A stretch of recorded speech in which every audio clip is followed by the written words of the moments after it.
సామెతల గ్రంథం 30 అధ్యాయం తీసి అలా ఉంచండి. దీని గురించి నేను కొద్దిసేపు మాట్లాడాలి ఈ వాక్యంలోకి వెళ్ళే ముందు. సామెతల గ్రంథం 30 అధ్యాయం తీసి అలా ఉంచండి. నా మైండ్లో కొంతకాలం క్రితం నుంచి ఒక సబ్జెక్ట్ ఉండేది. అది వాక్యం చెప్పడానికి కాదనమాట, ఎందుకంటే అది చెప్పకూడదు, ఆ వాక్యాన్ని చెప్పకూడదు అని నా ఉద్దేశం. మొన్న వైజాగ్ వెళ్తుంటే మీటింగ్కి వెళ్తున్నాం, నాతో మన టీం సంబంధించిన పాస్టర్స్ కొంతమంది వచ్చారు.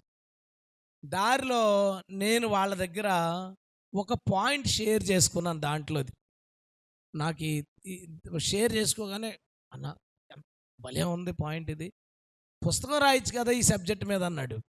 నేను అన్నాను వెంటనే, పుస్తకాలు అవి రాయడానికి దేవుడు ఒప్పుకోడురా బాబు, అసలు ప్రసంగించడానికే దేవుడు ఒప్పుకుంటాడో లేదు తెలీదు, మనం ప్రసంగం కూడా చేయకూడదు ఈ సబ్జెక్ట్ మీద అన్నాను. ఎందుకంటే దానికి తగిన వివరణ నేను ఇచ్చాను. ఈ కారణం వల్ల కానీ ఈ సబ్జెక్ట్ని ఎప్పుడు ప్రసంగం కూడా చేయకూడదేమో, ఒకవేళ అనుమతిస్తే ప్రసంగం చేయనిస్తాడేమో, కానీ పుస్తకాల వ్యవహారాలు అంత దూరం అయితే ఈ సబ్జెక్ట్ వెళ్ళనివ్వడు అన్నాను. అయిపోయిన తర్వాత కానీ ఆ రోజు నుంచి నా మైండ్లో ఇదే తిరుగుతుంది. నేను అనుకున్నాను మామూలుగా తిరుగుతుందేమో సబ్జెక్టు, చెప్పడానికైతే దేవుడు ఒప్పుకోడు, నేను ఎలా చెప్తాను ఆ సబ్జెక్టు అనుకున్నాను. అయిపోయింది. నిన్న రాత్రి నేను అనుకున్నాను అస్సలు పడుకోకుండా ప్రిపేర్ అవ్వాలి, సబ్జెక్ట్ రాలేదురా బాబు ఇంకానే అనుకున్నాను. కానీ వెళ్ళినట్టు నేను నిద్రపోయాను. పడుకొని అంటే కోల్డ్ వలన అనుకుంటా పట్టేసింది. కాసేపటికి ఒక ఆయన వచ్చి సామెతలు 30 అధ్యాయంలో ఉంది కదా రాసే అన్నాడు. నేను టక్మని లేచి రాసేస్తున్నాను, లేగలేదు ఇంతగా నిద్రలోనే రాస్తున్నాను. మెలకు వచ్చింది, ఏమంతరా 30లో అని మొత్తం స్కాన్ వేసుకుంటున్నాను కళ్ళు మూసుకొని. అది ఉంటుంది ఇది ఉంటుంది ఇది ఉంటుంది అని ఎన్న ఎందుకు ఓపెన్ చేసి వద్దామని ఓపెన్ చేసి చూడగానే ఏ సబ్జెక్ట్ మీద మేము మాట్లాడుకున్నామో ఆ వచనం దాంట్లో. స్తోత్రం. మేము మాట్లాడుకున్నాం కానీ మూల వచనం అదే ఆలోచించుకోవడానికి ఎప్పుడు దాన్ని రాయాలనో చెప్పాలనో థాట్ లేదు కదా. థాట్ ఉంటే దీన్ని మూల వచనం ఏంటి, ఎక్కడి నుంచి వెళ్దాం, ఏ కోణంలో వెళ్తే బాగుంటుంది అని ఆలోచించుకోవచ్చు. అసలు ఏమీ లేనప్పుడు దాని గురించి ఏం ఆలోచించుకుంటాం. అప్పుడు దాంట్లో ఉన్న మూల వచనం నాకు కనబడింది. 3వ వచనం, 30 అధ్యాయం 3వ వచనం. నేను జ్ఞానాభ్యాసం చేసుకున్న వాడిని కాదు, పరిశుద్ధ దేవుని గూర్చిన జ్ఞానము పొందలేదు. ఏం పొందలేదట? పరిశుద్ధ దేవుని గూర్చిన జ్ఞానం పొందలేదు. ఆ మాట దగ్గర అంటే నేను అనుకున్నది ఇదే, పరిశుద్ధ దేవుని గూర్చిన జ్ఞానం. పరిశుద్ధ దేవుని గురించిన జ్ఞానం ఇంతకుముందు మనం చెప్పుకోలేదా అంటే చెప్పుకున్నాం. మరి చెప్పుకుంటే చెప్పకూడదు అంటావేట్రా బాబు అంటే చెప్తాను, కంగారు పడకండి. ఏమని చెప్పుకున్నామంటే దేవుళ్ళు ముగ్గురా ఒక్కరా, అసలు దేవుడు ఆదరించి ఏం చేశాడు, ఆ దేవుని శక్తి ఏంటి, దేవుడు సీక్రెట్గా ఈ కొత్త నిబంధన లేదా ఆయన అవతారాల గురించి సీక్రెట్గా రాయించుకున్న వచనాలు ఇలాంటివి మాట్లాడుకున్నాం మనం. పరిశుద్ధ దేవుని గురించిన జ్ఞానం అనే పాయింట్ మీద మనం మాట్లాడుకున్నాం. బైబిల్ స్టడీలో చెప్పానో లేదంటే మెసేజ్గా చెప్పానో నాకు ఐడియా లేదు, కానీ దీని మీద మాత్రం మనం మాట్లాడుకున్నాం, గట్టిగానే మాట్లాడుకున్నాం. అయితే నా మైండ్లో ఉన్న టాపిక్, నా మైండ్లో ఉన్న సబ్జెక్ట్ ఏంటంటే సైకాలజీ ఆఫ్ గాడ్. దేవుని యొక్క సైకాలజీ గురించిన జ్ఞానం. సైకాలజీ అంటే వ్యక్తిత్వం, స్వభావం ఇలాంటిది. ఇప్పుడు ఉదాహరణకి మనిషికి ఒక సైకాలజీ ఉంటుంది, దానికి ఒక శాస్త్రం ఉంటుంది. మనుషులు ఎలా ఉంటారు, ఎలా జీవిస్తారు, వాళ్ళ మనస్తత్వం ఎలా ఉంటుంది, దేనికి ఎలా రియాక్ట్ అవుతారు, దేనికి ఎలా స్పందిస్తారు, ఇవన్నీ ఏంటంటే హ్యూమన్ సైకాలజీ. మనిషి యొక్క స్వభావానికి సంబంధించింది, తత్వానికి సంబంధించింది, వ్యక్తిత్వానికి సంబంధించింది ఎలాగైనా చెప్పుకోవచ్చు, అది హ్యూమన్ సైకాలజీ. ఇప్పుడు స్కూల్కి వెళ్ళేటప్పుడు స్కూల్ టీచర్ని సెలెక్ట్ చేసుకునేటప్పుడు బీఈడి వాళ్ళని ఎందుకు సెలెక్ట్ చేసుకుంటారు బాగా అంటే, బీఈడిలో స్టూడెంట్ సైకాలజీ ఉంటుంది. అంటే స్టూడెంట్ స్కూల్కి రావడానికి ఎలాంటి కారణాలు చెప్తాడు, మనం ఏమంటామంటే లెగిసి ఇలాగా మా నాన్నమ్మకి బాగోలేదండి అలా ఎలా చెప్తారు. చెప్పినప్పుడు వాళ్ళు నీకు సెలవు ఇస్తారు కానీ నువ్వు వేసావని తెలుసు వాళ్ళకి. నువ్వు సుత్తి చెప్పేశావు. ఎందుకంటే నానమ్మకు బాగోకపోతే మానేసి బాధపడిపోయేవాడు ఎవడో లేడు, వాళ్ళకి తెలిసే సంగతి. పైగా చచ్చిపోయిన నానమ్మని చాలాసార్లు చంపేస్తాం మనం. ఒక్కొక్క టీచర్ దగ్గర ఒక్కోసారి చంపేస్తాం. మొన్నే చచ్చిపోయింది, నిన్న చచ్చిపోయింది, ఎప్పుడో చచ్చిపోయిందండి. అవన్నీ వాళ్ళకి తెలుసు ఆల్రెడీ. వాళ్ళ సైకాలజీ వాళ్ళు చదువుతారు, స్టూడెంట్ సైకాలజీ చదువుతారు. ఒక వ్యక్తి నిజం చెప్తున్నాడా, అబద్ధం చెప్తున్నాడా, వాడు అల్లరి చేయలేని ట్యాక్ చేస్తున్నాడా, లేదా నిజంగా అల్లరి చేయని మనిషి వాళ్ళకి తెలుసు. కానీ జాగ్రత్తగా అది చెప్పేసి ఓపెన్ అయిపోయి ఉండకుండా వాళ్ళకి దానికి తగినట్టుగా వాళ్ళు మూవ్ అవుతూ నీ మాటలు ఎంతవరకు నమ్మాలి, ఎంతవరకు నమ్మకూడదు, ఇవన్నీ చూసుకుంటారు. దాన్ని స్టూడెంట్ సైకాలజీ అంటారు.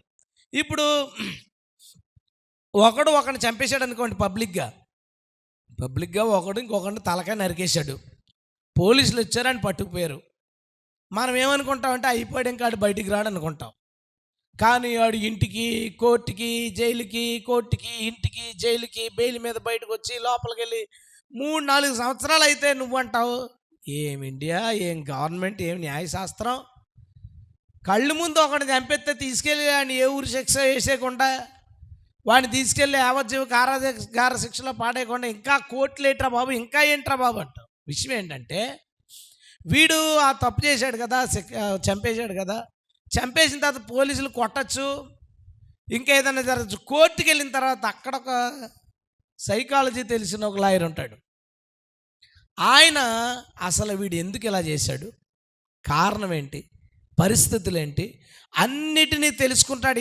ఎంత అరెస్ట్ చేశాడు ఇతన్ని, దానికి ఎలాంటి కారణాలు ఉన్నాయి దాని వెనకాల. ఇప్పుడు అటుపక్కోడు వీడికి సంబంధించిన వాళ్ళు 3 చంపేశాడు అనుకుందాం. వీడు నిస్సహాయ స్థితిలో ఉన్నాడు, ఇక తట్టుకోలేక ఏం చేశాడు, చంపేశాడు అనుకోండి. 8 సంవత్సరాలు 10 సంవత్సరాలు ఇలాగ ఆ కారణాలన్నింటినీ ఆడి మనసులో ఉన్న ఉద్దేశాలన్నింటినీ బయటకు తీసుకొస్తారు. ఇది సైకాలజీ. ఎందుకు ఇలా చేశాడు ఒక మనిషి, మనం చూడగానే వెంటనే డిసైడ్ అయిపోతాం. ఒకసారి కొత్తగా పెళ్ళైన భార్య భర్తలది నాకు తెలిసిన వాళ్ళే, వాళ్ళిద్దరి మధ్య కొంచెం గొడవలు అవుతున్నాయి. గొడవలు అవుతుంటే వీడు ఆ అమ్మాయిని కొట్టాడట. ఆడు చెప్తే నాకు నమ్మకం, నువ్వు కొట్టడం ఏంట్రా, నాకు అసలు నమ్మకం లేదు. ఆడు కొట్టే అంత సీన్ లేదు ఆడికి, అది విషయం లేదు. కొట్టాను అన్నాడు. పోన్లే, నేను అన్నాను కదా, రే మనం భర్త అని చెప్పుకోవడానికి కొట్టేమని చెప్పుకుంటుంటారు కొంతమంది, నువ్వు అలా లేదనే కొట్టానంటాడు. సర్లే వదిలే.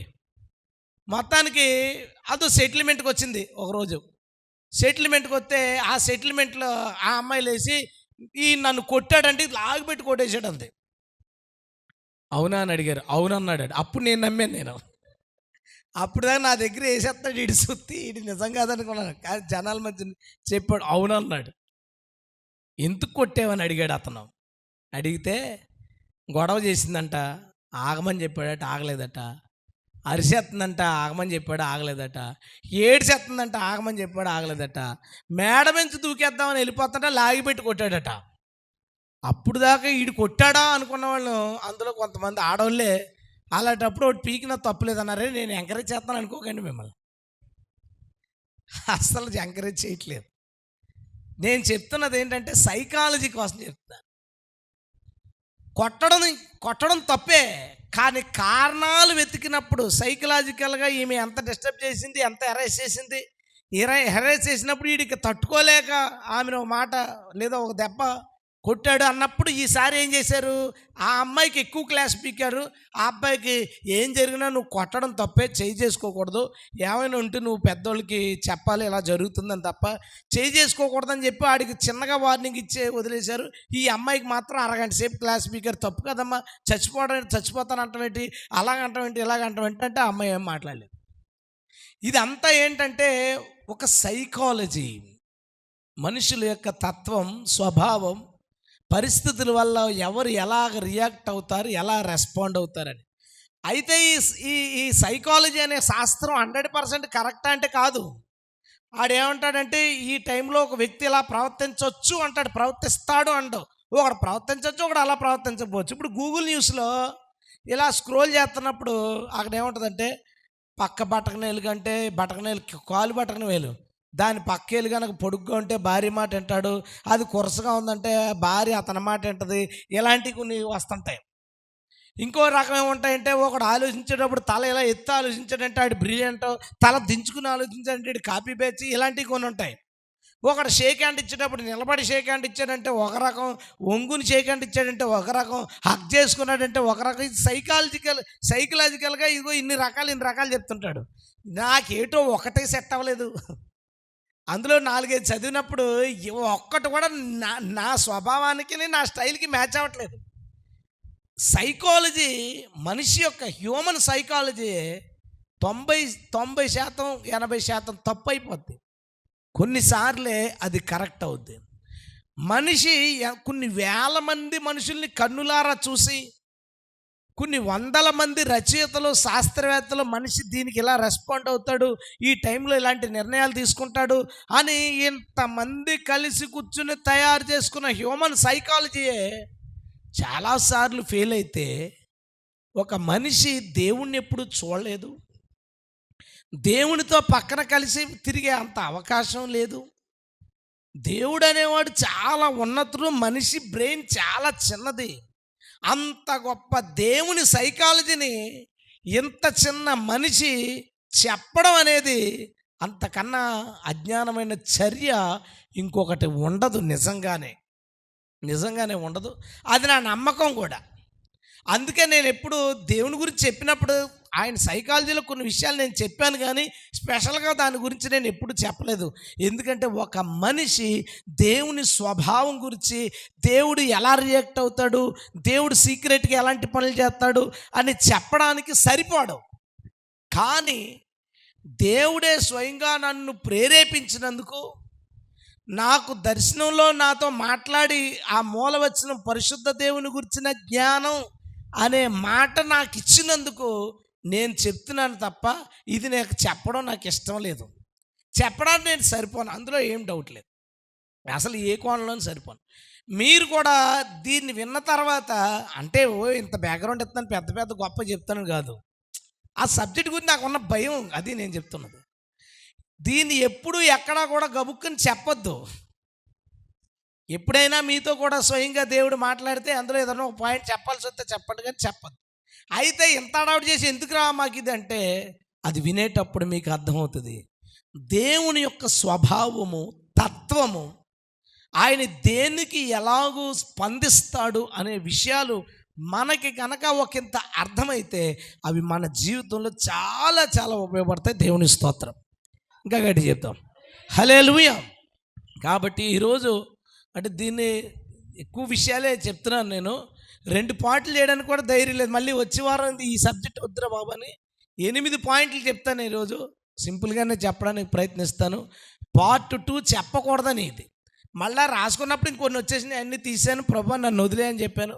ఎప్పుడైనా మళ్ళీ ప్రభు కనుక మాట్లాడితే దాని గురించి మనం చూద్దాం, అందులో సందేహం లేదు. ఇప్పుడు మనం టేప్ రికార్డర్ లాంటి ఉండి ఏ క్యాసెట్ వస్తే అదే పలకాలి. అర్థమైంది నేను చెప్పింది. సేవకుడు, బోధకుడు ఎలా ఉండాలంటే టేప్ రికార్డర్ లాగా ఉండాలి. అన్నీ ఆడికి పవర్ పనిచేయాలి, అన్నీ పనిచేయాలి. క్యాసెట్ మాత్రం అటుపక్కడే పెట్టాలి. ఏ క్యాసెట్ పెడితే అది మోగేయడమే మన పని. కాబట్టి ఈరోజు ఆ క్యాసెట్ పెట్టాడు కాబట్టి నేను దాన్ని వాగేస్తాను.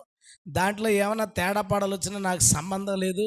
ఇది బహుశా నేను చాలా ఇబ్బందిగా ఫీల్ అయిన సబ్జెక్ట్, బట్ ప్రభువు మనతో మాట్లాడారు కాబట్టి దేవుడు మనకు సహాయం చేసి ముఖ్యమైన అనేక సంగతులు మనతో మాట్లాడునుగాక. ఇంకా చెప్పండి గట్టిగా, ఆమేన్, హల్లెలూయా. సరే, నేను చెప్పుకుంటూ వెళ్తాను, మధ్యలో పాడుకుందాం. ఎందుకంటే పెద్దది ఎక్కువ పాయింట్లు కాబట్టి మధ్యలో ఓ పాట పాడుకుందాం. కానీ ముందు నేను చెప్పుకుంటూ వెళ్తాను. పాయింట్ నెంబర్ 1 అంటే దేవుణ్ణి నేను అబ్జర్వ్ చేయగా, దేవుని మనస్తత్వం గురించి ఆలోచించగా, ఆయన గ్రంథాన్ని చదువుతుండగా నాకు అనిపించిన విషయాల్లో మొట్టమొదటిది ఏంటంటే, దేవుడు దేన్ని మర్చిపోడో, ఏదైనా జరిగితే దేన్ని మర్చిపోకపోవడం పక్కన పెడితే, మర్చిపోకుండా ఏదో ఒక సమయంలో, ఏదో ఒక టైంలో దానికి సంబంధించిన ఒక యాక్టివిటీ చేస్తాడు. అది గుర్తుపెట్టుకుని దానికి ఎలా చేస్తే లెక్క సరిపోద్దో ఆ లెక్క సెట్ చేసుకుంటాడు అన్నమాట. అది దేవుని గురించి, దేవుని యొక్క తత్వం, స్వభావంలో మొదటిది. మర్చిపోడో, దేని లెక్క దానికి సరిపెడతాడు. ఉదాహరణకి నోవా జలప్రలయం ఉంది. జలప్రలయం టైంలో బీభత్సం వర్షం వచ్చేసింది. అరారతు కొండ మీద వాడ నిలబడింది. కొన్ని రోజులకి నీళ్లు తగ్గినాయి. తర్వాత నోవాహు అసలు బయట ఆరిన నేల ఏమైనా ఉందా, వాటర్ ఎంతవరకు తగ్గింది, పరిస్థితి ఏంటో చూద్దామని దేన్ని వదిలాడు? అది బయటికి వెళ్ళి ఏం చేయాలి? అసలు తిరిగి వాలడానికి ప్లేస్ లేదంటే మళ్ళీ నోవాహు దగ్గరికి వస్తే నోవాహు ఏమనుకుంటాడు? ఓహో, వాలడానికి కూడా ప్లేస్ లేక వచ్చేసిందనమాట అనుకుందరు. అదేం చేసింది? అలా వెళ్ళిపోయి అది వాలడానికి ప్లేస్ లేక తిరుగుతా పోయిందంట. రాలేదు నోవాహు దగ్గరికి. అది ఒక ఆన్సర్ ఇవ్వాలి కదా, ఇవ్వలేదు, అయిపోయింది. అది అయిపోయిన చాలా సంవత్సరాలు, 3000 చిల్లర సంవత్సరాలు అయిపోయింది. అయిపోయిన తర్వాత మరి కాకి మాట లేదు కదా, కాకి మాట లేదు. ఆ కాకిని మనం మర్చిపోయాం, నోవాహు మర్చిపోయాడు, అందరూ మర్చిపోయారు. కానీ ఒకసారి ఆ ప్రాంతానికి కరువు వచ్చింది. కరువు వచ్చినప్పుడు ఒక ప్రవక్త అక్కడ కూర్చొని ఉన్నాడు. ఆ ప్రవక్తకి ఆహారం లేదు. అందుకని దేవుడు ఏం చేశాడంటే బోలెడన్ని పక్షి జాతులు ఉంటాయి, అన్నిటినీ పక్కన పెట్టి కాకి అనే మళ్ళా ఆ కాకి బ్యాచ్ని పిలిచి మాంసాన్ని వాటికి చూపించి, వాటికి ఫేవరెట్ కదండి మాంసం, తినకూడదు. ఏం చేయాలి? తినకూడదు. నోటిని కరుచుకుని తెచ్చి ఏలియాకి ఇవ్వాలి. హల్లెలూయా. ఇప్పించాడు. ఆ రోజు పోయి మాట అనలేదు కదా, మళ్ళా ఆ జాతి మాట వినేలా చేశాడు. దేవునికి స్తోత్రం. ఒక కనెక్షన్ ఉంటుంది కానీ చెప్పడంతే. ఆయన స్వభావం ఎలా ఉంటుందంటే ప్రతిదీ నేను 2-3 చెప్పొదిలేస్తాను మీకు. మీరు చూస్తే ఓన్లీ ఈ ఒక్క పాయింట్ మీద ఒక ప్రసంగం చెప్పచ్చు. అన్ని సందర్భాలు ఉంటాయి. దేవుడు మర్చిపోకుండా ఎప్పుడోకప్పుడు లెక్క చేసి రాసి ఇచ్చేసినాయి. తర్వాత పావురం పంపించాడు. పావురం వెళ్ళింది, ఆకు తెచ్చింది. ఓహో, కొమ్మలు కనబడుతున్నాయి అన్నమాట. కొంత తగ్గి చెట్ల యొక్క కొమ్మలు అవి కనబడుతున్నాయి అన్నమాట. దిగింది అన్నమాట అనుకున్నాను. మంచి పని చేసిందా? చేసింది. చాలా సంవత్సరాలు అయిపోయిన తర్వాత యేసుక్రీస్తు బాప్తిసం పొందేసాం. నీటిలోంచి బయటకు వస్తుండగా పావురాకారంలో ఎందుకు రావాలి? పక్షులు లేవా? జంతువులు లేవా? పావురాకారంలో ఎందుకు రావాలి? ఆ రోజు ఆ పావురం మాట ఉంది. నేటికి కూడా పరిశుద్ధాత్మ అనగానే మన మైండ్లోకి ఏమొస్తుంది? పావురం. దేవునికి స్తోత్రం. ఒక లెక్క ఉంటుంది ఖచ్చితంగా. గాడిదని నువ్వు మాట్లాడు బిలాంతో అంటే నాకు రాదు, నేను మాట్లాడను అందనుకో, ఏదో జరుగుండేది. ఆ రోజు అది నోరు తెరిచి మాట్లాడింది. దారి పక్కకి వెళ్ళంటే పక్కకి వెళ్ళింది. యజమాని కొడతన్నా తిడతన్నా నా దేవుడు ఏం చెప్తే అదే చేద్దాం అనుకుంది. వదిలేశాడు ఆ గాడిదని. యేసుక్రీస్తు ఒకరోజు గాడిద ఎక్కి యెరూషలేములోనికి వచ్చాడు. దేవునికి స్తోత్రం. హల్లెలూయా. ఎన్ని జంతువులు ఉన్నాయి కానీ గాడిద మీద ఎందుకు ఎక్కొచ్చాడు? అది మాట అన్నది. అందుకని నువ్వు ఎన్నన్నా చూడు. యోనా టైంలో చేప ఏం చేసింది? మింగమనగానే మింగింది. 3 రోజులు ఫాస్టింగ్ చేపకి ఏం తినలే. 3 రోజులు ప్రయాణం చేసి ఆ చేప యోనాను ఒడ్డుని కక్కింది, వెళ్ళిపోయింది. దేవుడు ఏం చేశాడో తెలుసా? ఆయన ఈ లోకానికి వచ్చి ప్రసంగం చేసేటప్పుడు శిష్యులతో ఏమన్నాడో తెలుసా? మిమ్మల్ని నేను మనుషులను పట్టు జాలర్లుగా చేతును అంటే అర్థం ఏంటో తెలుసా? ఆ రోజు చేప మాట అన్నది కాబట్టి దేవుని మాట విని వచ్చిన సంఘం అంతటిని చేపలు అన్నాడు. ఆ చేప మాట విన్నందుకు దేవుని మాట విని సంఘమైన వాళ్ళు అన్నారు. అందరినీ ఏమన్నాడో తెలుసా? చేపలు. నేను వల వేస్తాను, చేపలు పట్టుకుని లాగుతాను, అందులో మంచి చేపలన్నిటినీ బుట్టలో వేస్తాను. పాజిటివే. పాము గురించి ఏమన్నాడు? సర్ప సంతానమా, ఏం తప్పు చేసింది? ఎప్పుడు తప్పు చేసింది? ఏదేను తోటలో సర్పము సాతానికి అవకాశం ఇచ్చినందుకు అది ఎప్పుడు గొడవండి బాబు. అది అయిపోయిన 4000 సంవత్సరాలు యేసు ప్రభువు సర్ప సంతానం అన్నాడు. నేనేమంటున్నానంటే వదలడు మర్చిపోడు. మోషే వెళ్ళు, ఇశ్రాయేలుని బయటికి లాక్కొచ్చి అన్నాడు. మోషే అహరోనులు వెళ్ళారు. నీటిని రక్తంగా మార్చేశారు, కర్రల పాములు అయిపోయినాయి, కప్పలు వచ్చేసినాయి, పేలు వచ్చేసినాయి.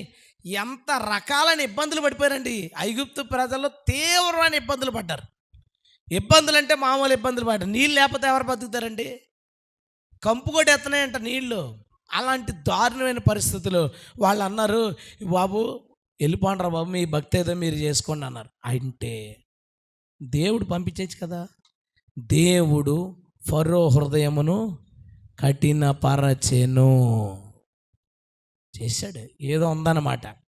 ఫస్ట్ 1 or 2 టైమ్స్లో ఫరో వద్దు బాబోయ్ అని అన్నప్పుడు వదిలేచ్చు కదా. లేదు, ఇప్పుడు ఏంటంటే ఇప్పుడు అదల్లో ఇప్పుడు సారీ చెప్తే క్షమిస్తాను అనుకుంటున్నావా? అది మ్యాటర్.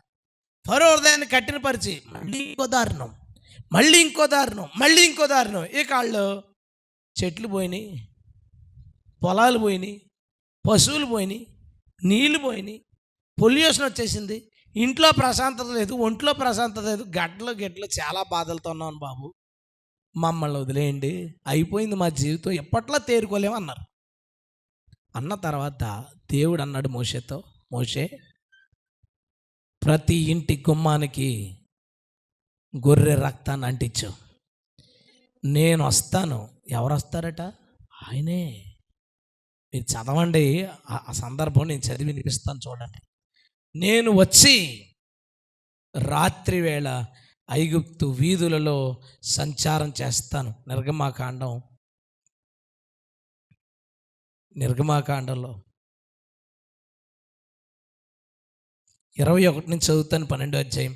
కాబట్టి మోషే ఇశ్రాయేల్ పెద్దలందరినీ పిలిచి, మీ కుటుంబాలు చొప్పున పిల్లల్ని తీసుకుని వధించి హిస్సోపుతో రక్తాన్ని ద్వారబంధపు కమ్ముల మీద తాకించండి. తరువాత మీలో ఎవడ ఉదయం వరకు తన ఇంటి నుంచి బయటికి వెళ్ళకూడదు. యెహోవా ఐగుప్తీయులను హతము చేయుటకు దేశ సంచారము చేయుచు ద్వారబంధపు పైకమ్మి మీదను 2 కమ్ముల మీదను నిలువు కమ్ముల మీద ఉన్న రక్తమును చూసి యెహోవా ఆ తలుపును దాటిపోవును, మిమ్మల్ని హతము చేయుటకు మీ ఇండ్లలోనికి సంహారకుని చొరనియ్యడు అన్నాడు. ఎవరు వస్తారట రాత్రి? యెహోవా. ఆ రాత్రి బలి జరిగింది, రక్తాలు వేసుకున్నారు గుమ్మాల మీద. అందరూ ఎవరికాళ్ళు సైలెంట్, గప్చిప్, తలుపు తీయట్లేదు.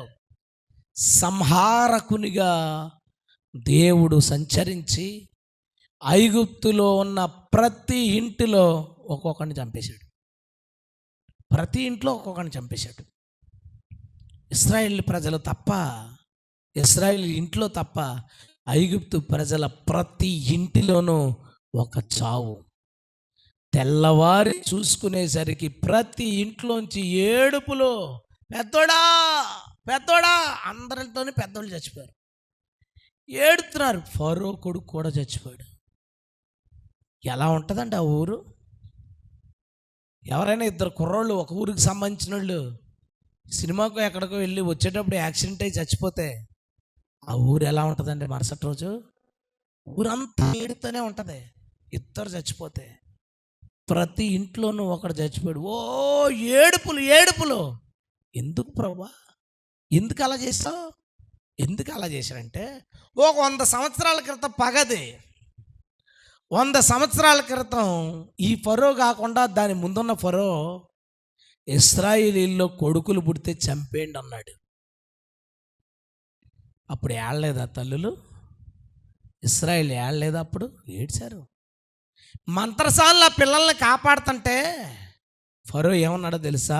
ఐగుప్తు ప్రజలందరికీ ఇదే మాట, మీ ఏళ్ల ప్రాంతాల్లో ఉన్న ఇశ్రాయేలీలు ఎవరికైనా పిల్లలు పుడితే, అందులో మగబిడ్డ కనుక పుడితే ఆ బిడ్డను నీటిలో పాడేయండి, నైలు నదిలో పాడేయండి అన్నారు.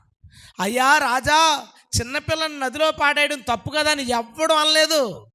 ఐగుప్తు ప్రజలు ఇశ్రాయేలు పిల్లల్ని చంపారు.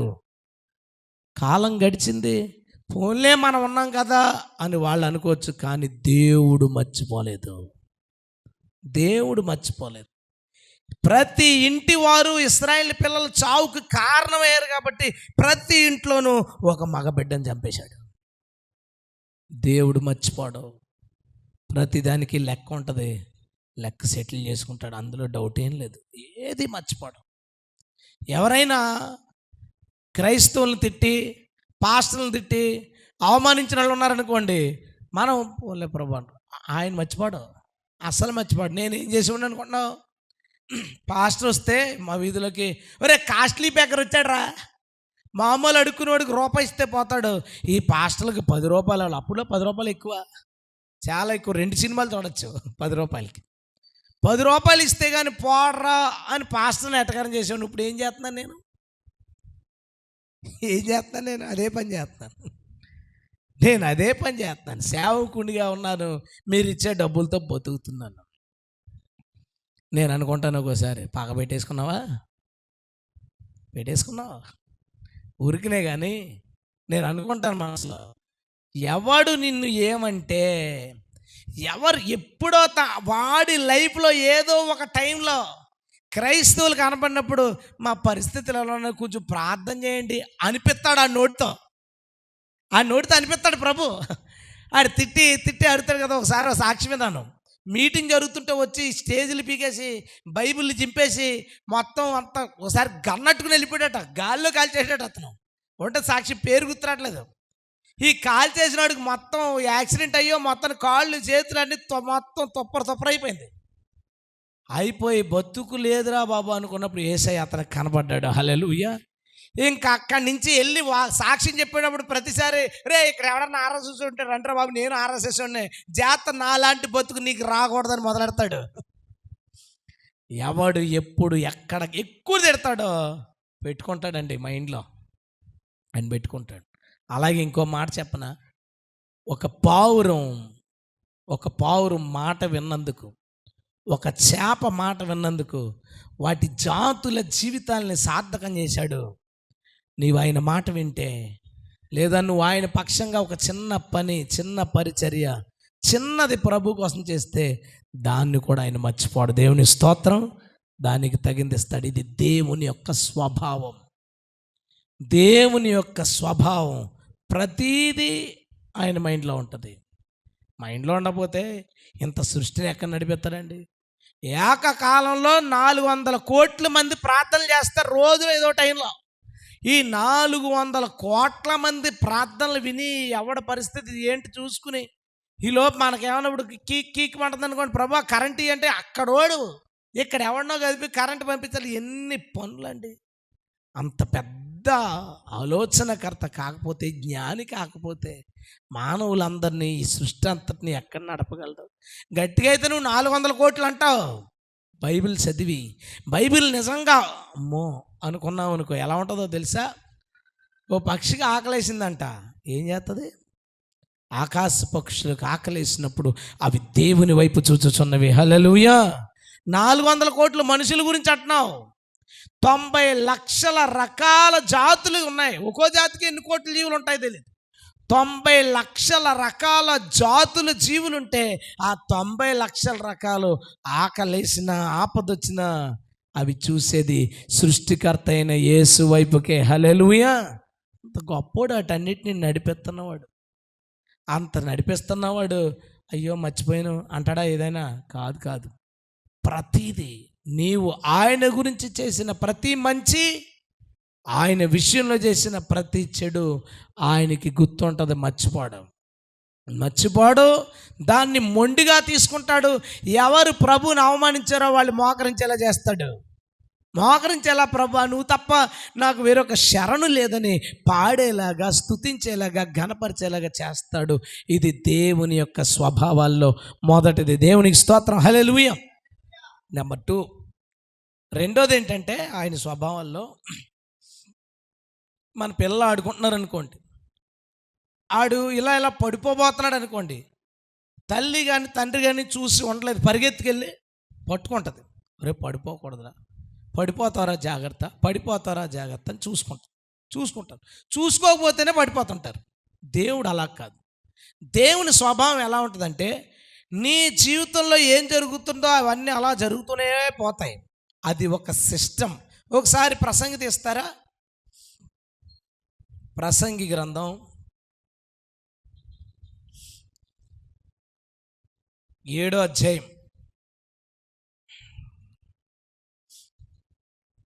ప్రసంగి గ్రంథం 7వ అధ్యాయం 14వ వచనం. సుఖదినమందు సుఖంగా ఉండు, ఆపద్దినమందు ఆలోచించుకో.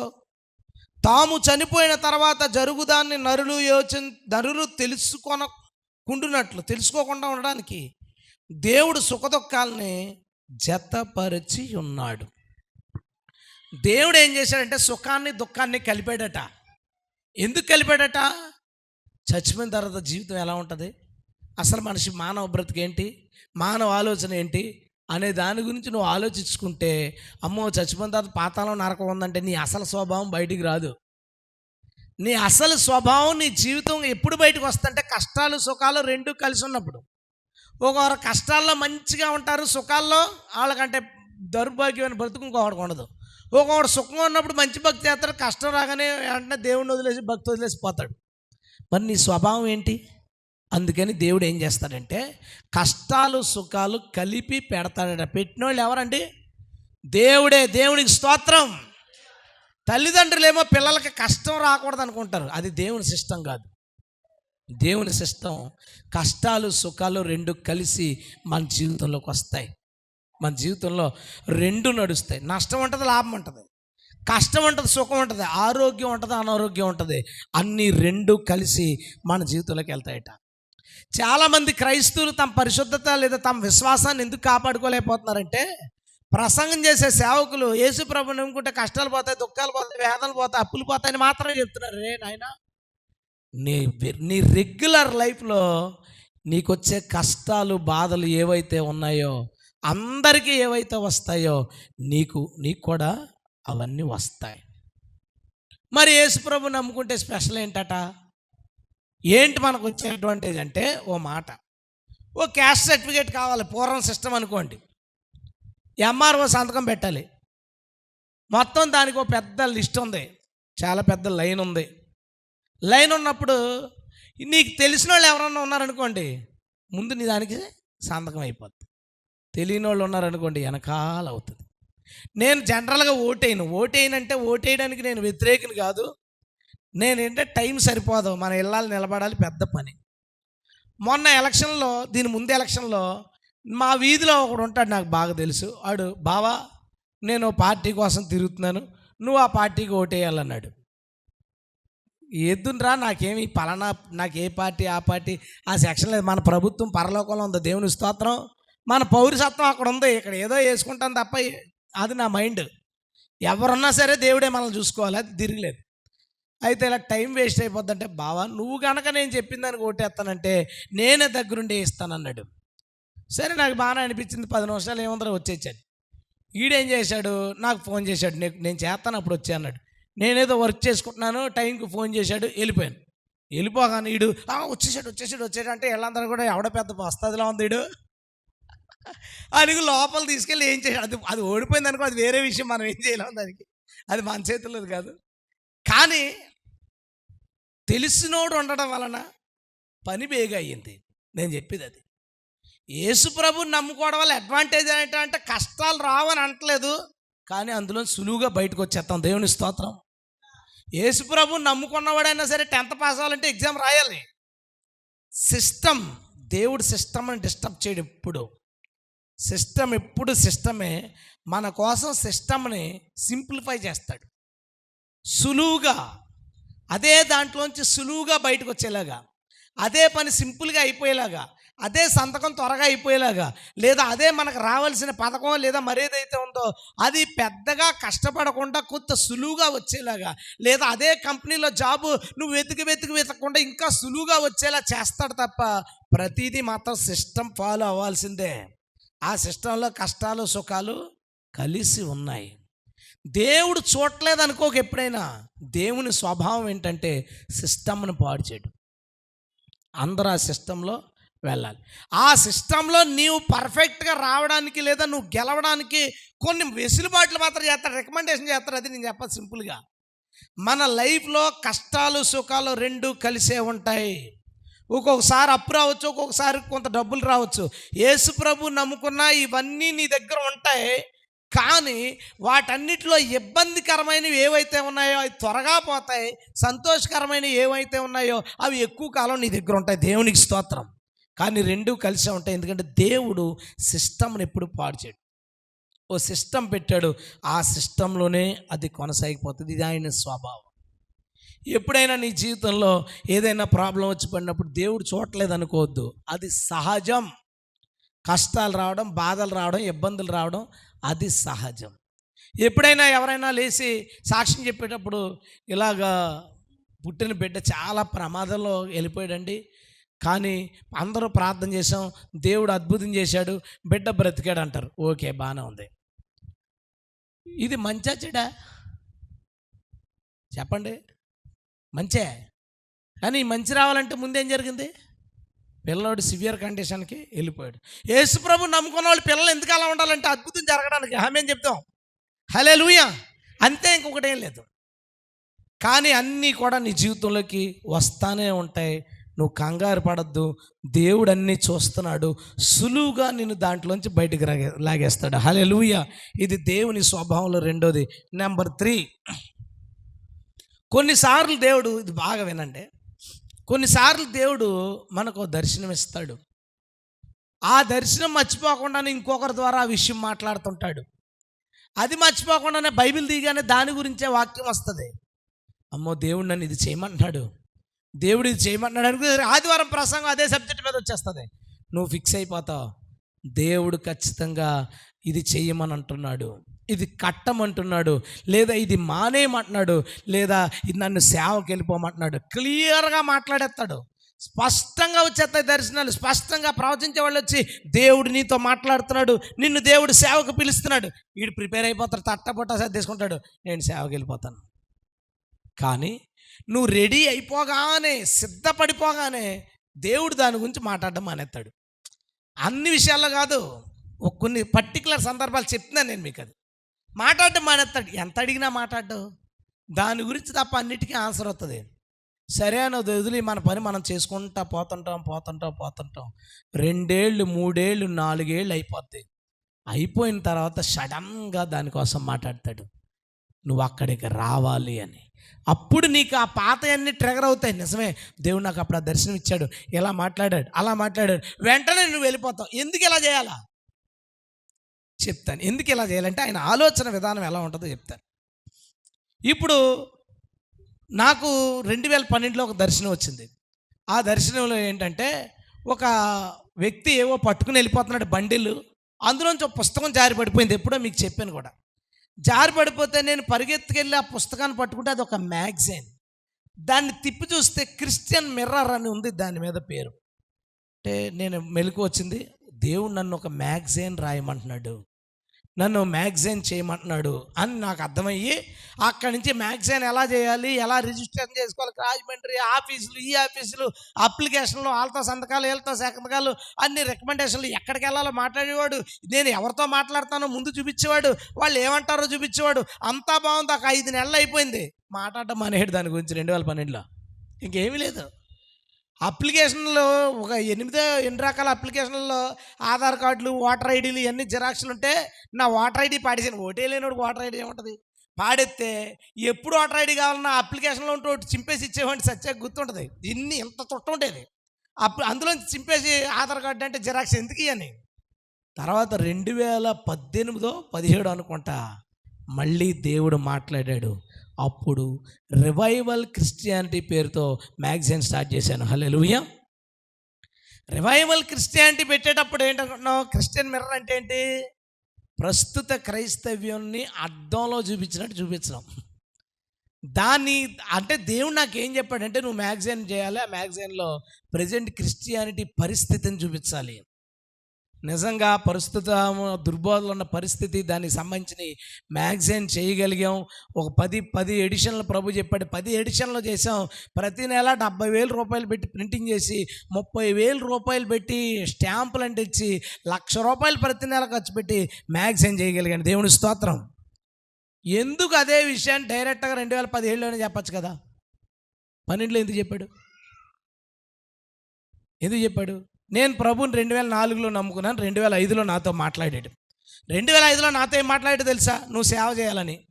ఎక్కడ చేయాలి, ఏ ఊర్లు, ఎన్ని ఊర్లు వెళ్ళిపోతాను, ఎంత సేవ జరిగిపోద్ది, ఎలాంటి సేవ జరిగిపోద్ది. ఓ దర్శనాలు వచ్చేసి చర్చిలో మన కుర్రోళ్ళ దగ్గర ఇంత కుర్రోళ్ళు ఉండేవాళ్ళు. ప్రశాంత్ గారిని నేను పాస్టర్ అవుతాను తెలుసా, ఆడు ఇలా చూసేవాడు. నాకు ఇంకా నేను పాస్టర్ అంతే. ఒక్క సంవత్సరం మాట్లాడి మానేశాడు. నేను ఫిక్స్ అయిపోయాను, ప్రభా నేను సేవ చేస్తాను. మాట్లాడడం మానేసి 4 సంవత్సరాల తర్వాత ఒకరోజు మాట్లాడాడు. రా సేవకు వచ్చే అన్నాడు. ప్రభా కన్స్ట్రక్షన్ మధ్యలో ఉంది, చేయమన్నవాడు నువ్వే, బిల్డింగ్లు అక్కడ ఉన్నాయి, ఉన్నాయి, అన్నీ చక్కబెట్టుకుని వచ్చేస్తానులే అన్నాను. పడుకున్నాను. మళ్ళీ అంటే మాట్లాడాడు, వచ్చేస్తానులే మానేస్తానులే కదా, నువ్వు రా అన్నాడు.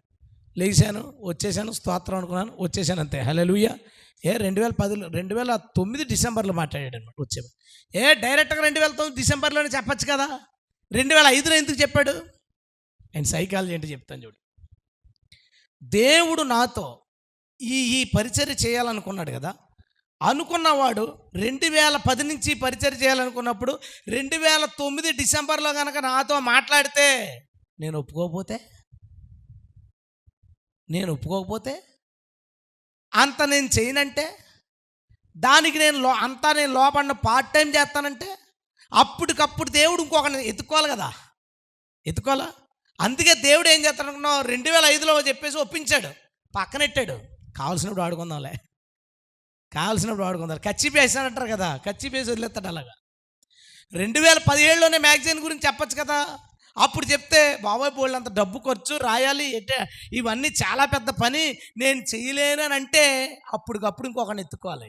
అందుకని ఏం చేశాడంటే 2012లో కచ్చిపేసి వదిలేశాడు. 2017 దాకా దాని గురించి మాట్లాడకుండా మాట్లాడి రప్పించాడు. చాలామంది సేవ పిలుపున్న వాళ్ళు అంటే ఇప్పుడు మాట్లాడలేదు కానంటే, దేవుడు చాలా సంవత్సరాల క్రితం నాతో మాట్లాడింటే అర్థం ఏంటంటే కచ్చిపేశాడు.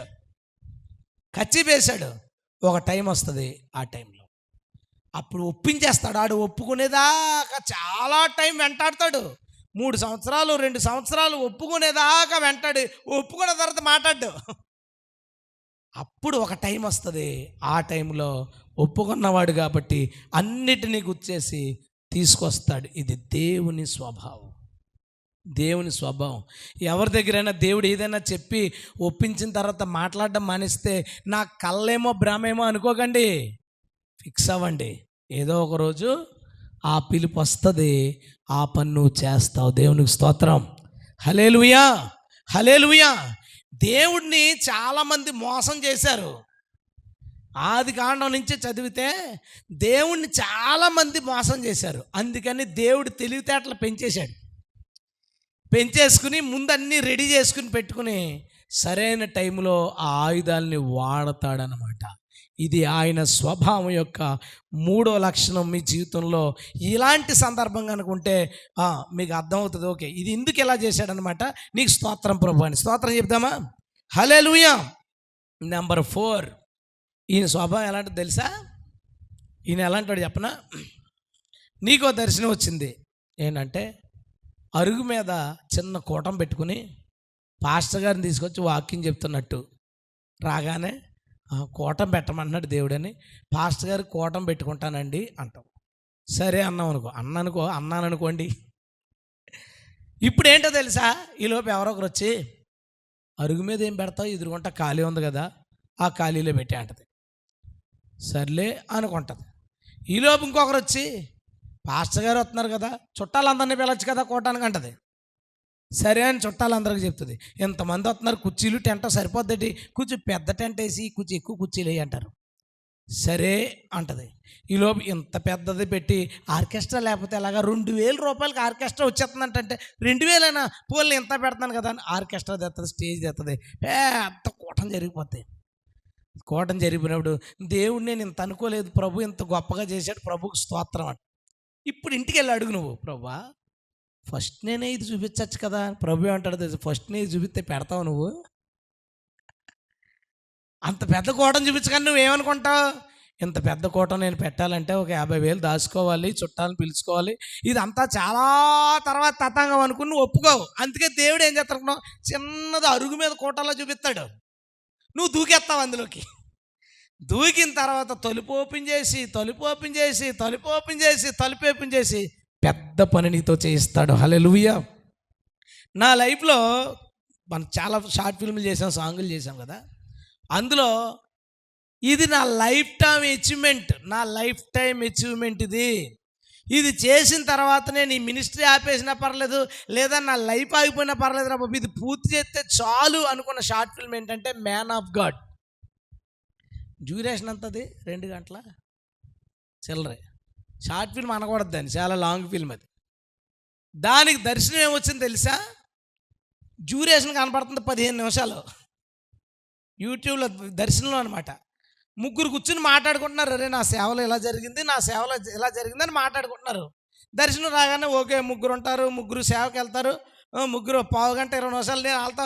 అరే ఫస్ట్ నేను చిన్న షార్ట్ ఫిల్మ్ చేస్తున్నాను తెలుసా అన్నాను. మనం వెళితే మొదలెట్టాను రాయడం, ఒకటి ఒకటి ఒకటి చెప్తాడు. పోలే ఇంకొక 5 నిమిషాలు ఎక్కువైతే అవునాలే, ఇంకో 5 నిమిషాలు, ఇంకో 10 నిమిషాలు, ఇంకో 10 నిమిషాలు, ఇంకో టాస్క్ ఏంటి, ఇది కూడా పెట్టాలా, ఇది కూడా పెట్టాలా, ఇది కూడా పెట్టాలి. 2.5 గంటలు వచ్చేసింది.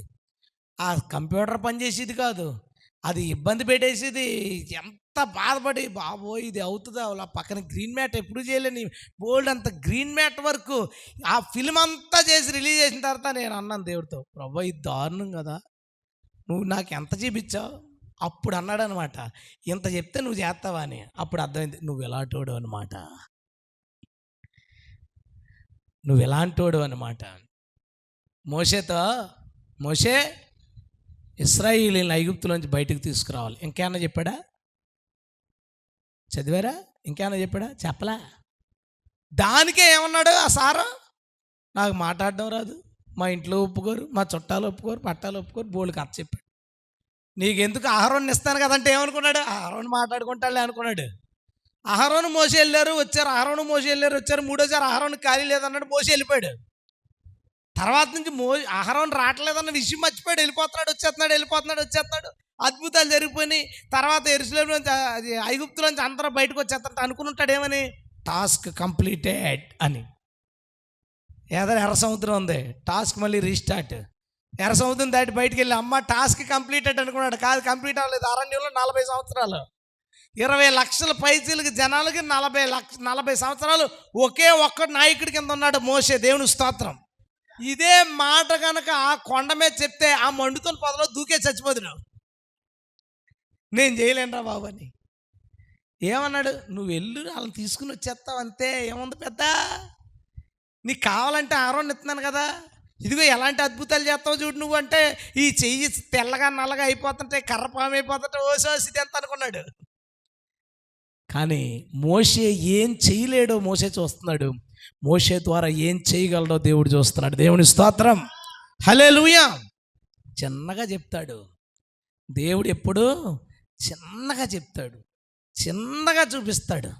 ఈ స్థలం తీసుకో, చిన్న మందిరం అంటాడు. చిన్నదే కదా అనుకునేసరికి ఈలోపు నువ్వు ఎలాగ కడుతున్నావు కదా, స్తంభాలు వేసుకోవచ్చు కదా, స్తంభాల మీద రేకేసుకో అంటాడు ఎవడో వచ్చి. అవును కదా, స్తంభాల మీద రేకేసుకుందామని స్తంభాలు ఎత్తాడు. స్తంభాలు అయిన తర్వాత అలా సెంటరింగ్ మేస్త్రి ఎవడో పోతా ఏమంటే రేక్కి స్లాబ్కి పెద్ద తేడా ఏమీ లేదు, మీరు సేవకులు కాబట్టి ఎంతో కొంత తగ్గించేస్తానంటాడు. ఆడు 20,000 తగ్గిస్తాను కదా అని స్లాబ్ వేసేసుకుంటాడు.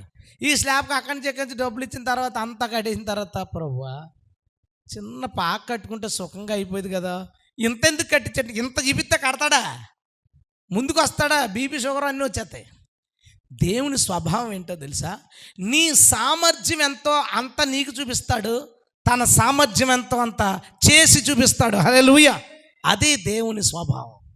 నేను ఎన్నోసార్లు చూసి ఇక ఏదన్నా చిన్న చూపించినా మాకు తెలుసులే, మాకు అర్థమైపోయింది నీ గురించి, నేను అదేం ఊహించి అడుగు పెట్టట్లేదు అని ఏదన్నా అంతే. కానీ నేనేమడుగుతానో తెలుసా, ఇది స్టార్ట్ చేస్తున్నాం కదా ప్రభా, దీని అంతం ఏంటి, దీన్ని ఎంత దూరం తీసుకెళ్ళాలనుకుంటున్నావు, నేను సరెండర్, నేను ఒప్పేసుకున్నాను, ఏదైనా సరే నేను భయపడకుండా చేస్తానంటాడు కదా, వాటిని కొన్ని చూపిస్తాడు. అందుకే మన వాళ్ళు ఎవరితోనే మాట్లాడేటప్పుడు నేను అంటాను, దీన్ని నువ్వు ఇప్పుడు ఇంత చూస్తున్నావు, దీని తర్వాత ఇది ఏమవబోతుందో నేను చూశాను, అది చెప్తే నువ్వు నన్ను ఎర్రోడు అనుకుంటావు. ఎన్నోసార్లు వాడతాను ఈ మాట. దాన్ని అది ఒకటిగానో, అది చిన్నగానో, అది పెద్దగా అభివృద్ధి చెందకుండానో, లేదా ఇది ఇంతే అనో అంత మీరు చూస్తారు. నేను దాన్ని మించి చాలా చూస్తాను. తీరా చూస్తే ఏమవుతుందో తెలుసా, అక్కడ దాకా వెళ్ళిన తర్వాత అక్కడికి ఇంకా చాలా ఉంటుంది. నేను ఏ స్థాయి వరకు చూసి ఇది మనం చేయగలం అనుకుంటానో ఆ స్థాయి వరకు మాత్రం చూపిస్తాడు. ఎందుకు? అర్థమైపోయింది కాబట్టి నాకు మ్యాటర్ ఇది నిజం కాదు చూపించింది, దీని వెనకాల చాలా మ్యాటర్ ఉంటుందని నాకు అర్థమైపోయింది. కాబట్టి ప్రభు చిన్నగా చూపించినప్పుడు నేను అంటాను, ప్రభువా ముందు తర్వాత విషయం చెప్పడం మళ్ళీ అడుగుతాను, ప్రభు నువ్వు నిజంగా చూపించే, అప్పుడు చూపిస్తాడు. ఓహో ఇది అంత దూరం వెళ్తా అనుకుంటానా, అంత దూరం వెళ్ళిన తర్వాత అది ఇంకా చాలా దూరం ఉంటుంది. అంత దూరం ఉన్న వరకునే నేను చేయగలను, అంత దూరం వరకునే నా విశ్వాసం ఉంటుందని. మీరు అందరూ ఒక మాట నమ్మండి, దేవుడు నిన్ను నిన్నుగా ఎంతో బలంగా వాడుకోగలడు. హల్లెలూయా. ఎప్పుడు వాళ్ళు వీళ్ళ సహాయం చేస్తారు, వాళ్ళ పేరు చెప్పుకుందాం. మోషే అన్నాడు, అహరోను ఉన్నాడు, అమ్మయ్య అనుకున్నాడు. ఎందుకు అలా అనుకోవాలి? దేవుడు నాతో అన్నాడు, చేయించగలడు కదా అనుకోవాలి కదా. ఇప్పుడు యెహోషువ అన్నాడండి, కళ్ళారా మోసే పడిన పాట్లు కష్టాలు ఇశ్రాయేలు అవిధేయత అన్నీ చూశాడు. యెహోషువ నీ తర్వాత నాయకుడిగా చేయన్నాడు మోషేతో. యెహోషువని పిలిచి, నా తర్వాత నువ్వే నాయకుడు బిడ్డ అంటే, అమ్మ సూపర్ అంటాడా? నాకు ఈ జనం వద్దు బాబోయ్, ఈ ప్రజలు వద్దు బాబోయ్ అంటాడు. అందుకని దేవుడు ఏమన్నాడు తెలుసా, మోషేకు తోడై ఉన్నట్లు నేను నీకు తోడై ఉందును. హల్లెలూయా. అప్పుడు యెహోషువ ఏమనుకుంటాడు, అమ్మయ్యా మన గురువు గారికి తోడుగా ఉన్నట్లు నాకు తోడుగా ఉంటే ఎంతసేపు. నిజం కాదు అది. అంటే దేవుడు అబద్ధం చెప్పాడని కాదు, దేవుడు అన్నది చేయలేదు అక్కడ. మోషే ఎన్ని యుద్ధాలు చేశాడు? 2-3 చేశాడు. కానీ యెహోషువ 31 యుద్ధాలు చేశాడు. స్తోత్రం చేద్దామా? 31 యుద్ధాలు. మోషే అరణ్యంలో ఉన్నప్పుడు వ్యవసాయం చేయించలేదు, కానీ యెహోషువ వీళ్ళు కనాన్లోకి అడుగు పెట్టినప్పుడు మన్నా ఆగిపోయింది. ఇక అక్కడి నుంచి ఆహారం సంపాదించుకోవాలి, ఆహారాన్ని స్టోర్ చేసుకోవాలి, ఈ పంటల సంగతి చూసుకోవాలి, ఇళ్ళ సంగతి చూసుకోవాలి. ఎంత వ్యవహారం అంటే అగ్నిస్తంభం ఆగిపోయింది, మేఘస్తంభం ఆగిపోయింది, మన్నా ఆగిపోయింది. ఇంకా ఏ మోషేకి తోడు ఉండబెట్టి నాకు చెప్పు. కాదు, యెహోషువ అనుకున్నాడు నా వల్ల కాదని. మోషేకి తోడుంటానంటే, ఓహో మోషేకి తోడుంటావా? అందులో అసలు నిజం ఏంటంటే, మోషేకి నేను ఎలాగ తోడున్నానో నీకు కూడా తోడుగా ఉంటాను. దేవుని స్తోత్రం. తోడుగా ఉన్నాడు. కానీ మోషే చేసిన పనులు వేరు, యెహోషువ చేసిన పనులు వేరు. దేవుడు వేరే పనులు తనతో చేయించుకున్నాడు. హల్లెలూయా. ఇంకో మాట చెప్పనా, ఈ భక్తులు ఎలాంటి వాళ్ళు అంటే, బ్రతుకున్నంతకాలం వాళ్ళు వెనకాల తిరుగుతారు, వాళ్ళు చచ్చిపోయిన తర్వాత వాళ్ళ పేరెత్తరు. ఇది నిజమైన భక్తుని యొక్క స్వభావం. చచ్చిపోయిన తర్వాత వాళ్ళ పేరెత్తరు. అలా ఎత్తకూడదా అంటే నిజమే అది. ఇప్పుడు ఎలీషా ఉన్నాడండి. ఏలియా యొక్క శిష్యుడు. ఏలియా వెనకాల తిరిగివాడు. ఎందుకు? తర్వాత పోస్ట్ ఎవరిదే? ఎలీషా. ఏలియా వెనకాల వెళ్తాడు. ఎందుకు ఏలియా అంటాడు, ఎందుకు నా వెనకాల వస్తా అంటే, నాకు నీ ఆత్మలో డబల్ కావాలి, నాకు నీ ఆత్మలో పార్ట్ కావాలి, నేను నీకులా చేయాలి కూడా తిరిగాడు. నేను వెళ్ళిపోతాను, మరి తర్వాత నీకు మళ్ళీ కనబడితే అది జరుగుతుంది, లేకపోతే జరగదు అన్నాడు. ఏలియా అగ్ని రథాల మీద వెళ్ళిపోయాడు, మరలా అతడు కనపడలేదు. ఏలియా వెళ్ళిపోయాడు. ఏలియా మా గుర్రాలు, మా రథాలు, మా రౌతులు నువ్వు లేకపోతే మేమే వెళ్ళారా బాబు అని ఏడ్చేస్తున్నాడు. దుప్పడ పడింది. దుప్పడ తిప్పి ఏలియా యొక్క దేవుడు ఎక్కడున్నాడనో దెబ్బ కొట్టాడు. ఏలియా యొక్క దేవుడు నీ దగ్గర ఉన్నాడని ఆ సముద్రం విడిపోయింది. యోర్దాను. దేవుడి స్తోత్రం. ఏలియా యొక్క దేవుడు నీ దగ్గరే ఉన్నాడని యోర్దాను విడిపోయిన తర్వాత, యోర్దాను దాటి వచ్చిన తర్వాత ఎలీషా తన జీవితంలో ఒక్కసారి కూడా ఏలియా పేరెత్తలేదు. ఎందుకు? ఏలియా పని అయిపోయింది. ఇక ఎలీషా నన్ను దేవుడు వాడుకోవాలి. ఏలియాలో ఏ గొప్ప లేదు, దేవుడిలో గొప్ప ఉందని అర్థమైంది. హల్లెలూయా. ఇప్పుడు సేవకులు ఎవరో ఏంటో తెలుసా, ఏసన్న గారు ఎన్ని రోజులు పాడతారు ఆ పాట? ఎన్ని రోజులు పాడతారు ఆ పాట? గొప్ప సేవ చేశాడు, వెళ్ళిపోయాడు. అయినా నిన్ను దేవుడు గొప్పగా వాడుకుంటాడు కదా. లేదు ఏసన్న గారు. అందుకే హోసన్న మినిస్ట్రీలో 1000 మంది పాస్టర్లు ఉండొచ్చు, కానీ ఏసన్న గారు లాంటి ఇంకొకరు లేడు. ఎందుకంటే ఏసన్న గారు పాట పాడతారు వాళ్ళు. ఏలియా తర్వాత ఎలీషా. ఏలియా కంటే గొప్ప సేవ ఎందుకు చేశాడు తెలుసా? ఏలియా పాట పాడలే, అతను దేవుని పాట పాడాడు. దేవుని స్తోత్రం. హెబ్రోన్ చర్చికి వెళ్తే బక్సింగ్ గారు అరే 12,000 చర్చిలు ఎన్ని ఉన్నాయట హెబ్రోన్. 12,000 చర్చలున్న బక్సింగ్ లాంటి ఇంకొక ఆయన ఆ 12,000 మంది సేవకులు లేడు. ఎందుకు లేడు? బక్సింగ్ గారు దేవుని పాట పాడారు, వీళ్ళేమో బక్సింగ్ పాట పాడతారు. అరే, దేవుడు నీకు చాలా చిన్నది చూపిస్తాడు, ఇదేలే అని చేయమంటాడు. నువ్వు ప్రారంభిస్తే నిన్నుగా అద్భుతంగా వాడుకుంటాడు. హల్లెలూయా. నీ సామర్థ్యాన్ని నువ్వు చూస్తావు, ఆయన సామర్థ్యాన్ని ఆయన చూపిస్తాడు. ఎప్పుడు ఎందుకు అలాగ ఆలోచిస్తారు? ఎందుకు అలా ఆలోచిస్తారు? నేను ఈ ఊరు వచ్చినప్పుడు నా లక్ష్యం ఏంటంటే, ఊరు చివరన పొలాల మధ్యన చిన్న పాక ఆరాధించుకుంటే చాలు. చిన్న పాక. ఊరిలో ఆ చివరికి వెళ్ళాం, ఆశీర్వాదం గారు నేను ఈ చివరికి వెళ్ళాం. ఆ చివర చెరుకు పొలాల మధ్యన ఎవడన్నా 2 సెంట్లు అమ్ముతాడేమో అని అడిగేవాళ్ళు. ఈ చివరికి ఈ జీడిమాడి చెట్లు ఇవన్నీ, ఇదంతా ఈ జీడిమాడి చెట్ల మధ్యన ఏమన్నా దొరికితే చిన్న పాక వేసుకుందామని చూసేవాళ్ళు. అప్పుడు ప్రార్థన చేస్తే దేవుడు మేడ మీద పెట్టన్నాడు. అప్పుడు ఏంటి, తాటాకులతో పందిరేసి, అమ్మయ్యా ప్రభువా నువ్వు నాకు ఇచ్చావు. తర్వాత రేకేసుకున్నట్టు దర్శనం వచ్చింది. ఒక రేకే ఇస్తాడేమో నా జీవితంలో అనుకున్నాను, రేకేసుకున్నాను. ఆ తర్వాత ఇంకో స్థలం చూపిస్తారన్నాడు. చిన్నదో 3 సెంట్లు ఉంటే చాలనుకున్నాం, 10 సెంట్లు ఇచ్చాడు. ఇప్పుడు కొనుక్కున్నాం, ఎప్పటికైనా కట్టుకుందాం అనుకున్నాం. కొనుక్కున్న 3 నెలలకి చర్చి కట్టేసి ఇచ్చేసాడు. దేవుని స్తోత్రం. ఒకవేళ దేవుడు నేను ఇక్కడికి వచ్చినప్పుడు కనుక 10 సెంట్లు స్థలంలో పెద్ద చర్చి నువ్వు కట్టాలంటే బాబు అప్పుల పాలైపోతాను ప్రభువా అందును, నా వల్ల కాదందును. ఎప్పుడు దేవుడు నిన్ను వాడుకోవడానికి ఇష్టపడతాడు. హల్లెలూయా. కాకపోతే నీలో ఉన్న బలహీనతను బట్టి నేను ఇంతే చేయగలను అని అనుకోవడాన్ని బట్టి ఇంతే రా అని అడుగుతాడు. నువ్వు అంతవరకు రా చాలు, మిగతా దేవుడు చూసుకుంటాడు. ఇది ఆయన స్వభావం. హల్లెలూయా. ఇంకా గట్టిగా చెప్తారా? హల్లెలూయా. రైట్. దేవుని యొక్క స్వభావంలో ఇంకోటి చెప్తాను మీకు, అపార్థం చేసుకోవద్దే. మామూలుగా నేను చెప్తాను. నాకు నిన్నంతా చాలా విపరీతమైన కోల్డ్ ఉంది. మాట్లాడుతుంటే ముక్కులోంచి ఇంకా నిన్నే చాలా లిక్విడ్. ఇంకా 3 రోజులు నాకు చాలా ఇబ్బంది ఉంటుంది అనుకున్నాను. పొద్దునకి అస్సలు బాగోలేదు. అక్కడికి వెళ్ళి వర్షిప్ చేసేటప్పటికి అంతా సెట్ అయిపోయింది.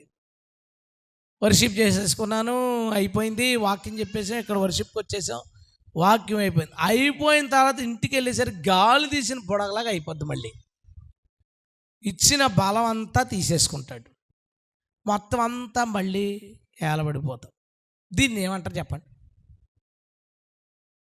మీరు కూడా చోటు చాలా వీక్గా ఏదో బలహీనత అనిపించింది, కానీ దేవుడు ఏదో పని అక్కడ చేయాలని అన్నప్పుడు వెళ్ళాలి ఇప్పుడు అనుకునేసరికి వెళ్ళి అక్కడ నిలబడేసరికి చాలా బలంగా పని చేసి అది చేసి ఇది చేసి అంత మన పని అయిపోగానే తుస్సుమని మళ్ళా పోతే ఆ ఉన్న బలం దేవుడిచ్చిన శక్తి అంత పోతే. దీన్ని ఏమంటారు?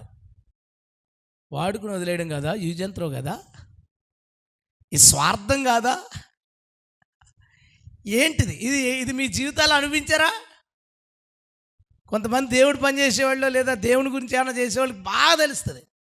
మామూలు టైంలో ఏదైనా ఎక్కడికైనా వెళ్ళాలనుకున్నాను అనుకో, ఆ టైంకి రాత్రి అయ్యేసరికి నిద్ర వచ్చేస్తుంటుంది ఊరికినా. కానీ ఆ రోజు దేవుడి పని దగ్గర కూర్చున్నాను, నిద్ర రాదు, అసలు నిద్ర రాదు. ఎవడన్నా నా దగ్గరికి వచ్చి, అన్నయ్య రాత్రి అయితే నేను నిద్ర ఆగదు, అసలు 3 అయిపోయినా నాకు నిద్ర రావట్లేదని నేను అనుకున్నాను. పిచ్చోడా, వాడుకుని వదిలేస్తాడు రా అలా. అరే ఇక్కడికి వచ్చిన తర్వాత ఏంటనే అసలు, అరే షూటింగ్లో ఏంటనే ప్రతిరోజు ఎంత బలంగా పనిచేస్తున్నాం ఏంటనే. పిచ్చోడా అయిపోద్ది తర్వాత. ఏంటిది? దీన్ని ఏమందాం, దీన్ని ఎలా తీసుకుందాం నేను చెప్తాను. నువ్వు నిజంగానే వీక్గా ఉన్నావు, కానీ నువ్వైతేనే అక్కడ మాట్లాడితే ఆ సంఘంలో ఎవరో బలహీనమైన స్థితిలో ఉంది ఒక వ్యక్తి, ఆ రోజు ఆ మాటలు రాకపోతే ఆమె దేవుడి నుంచి వెనక్కి వెళ్ళిపోవడమో లేదా మరణానికి వెళ్ళిపోవడమో జరిగే పరిస్థితి ఉండుండొచ్చు. అది మనకు తెలీదు.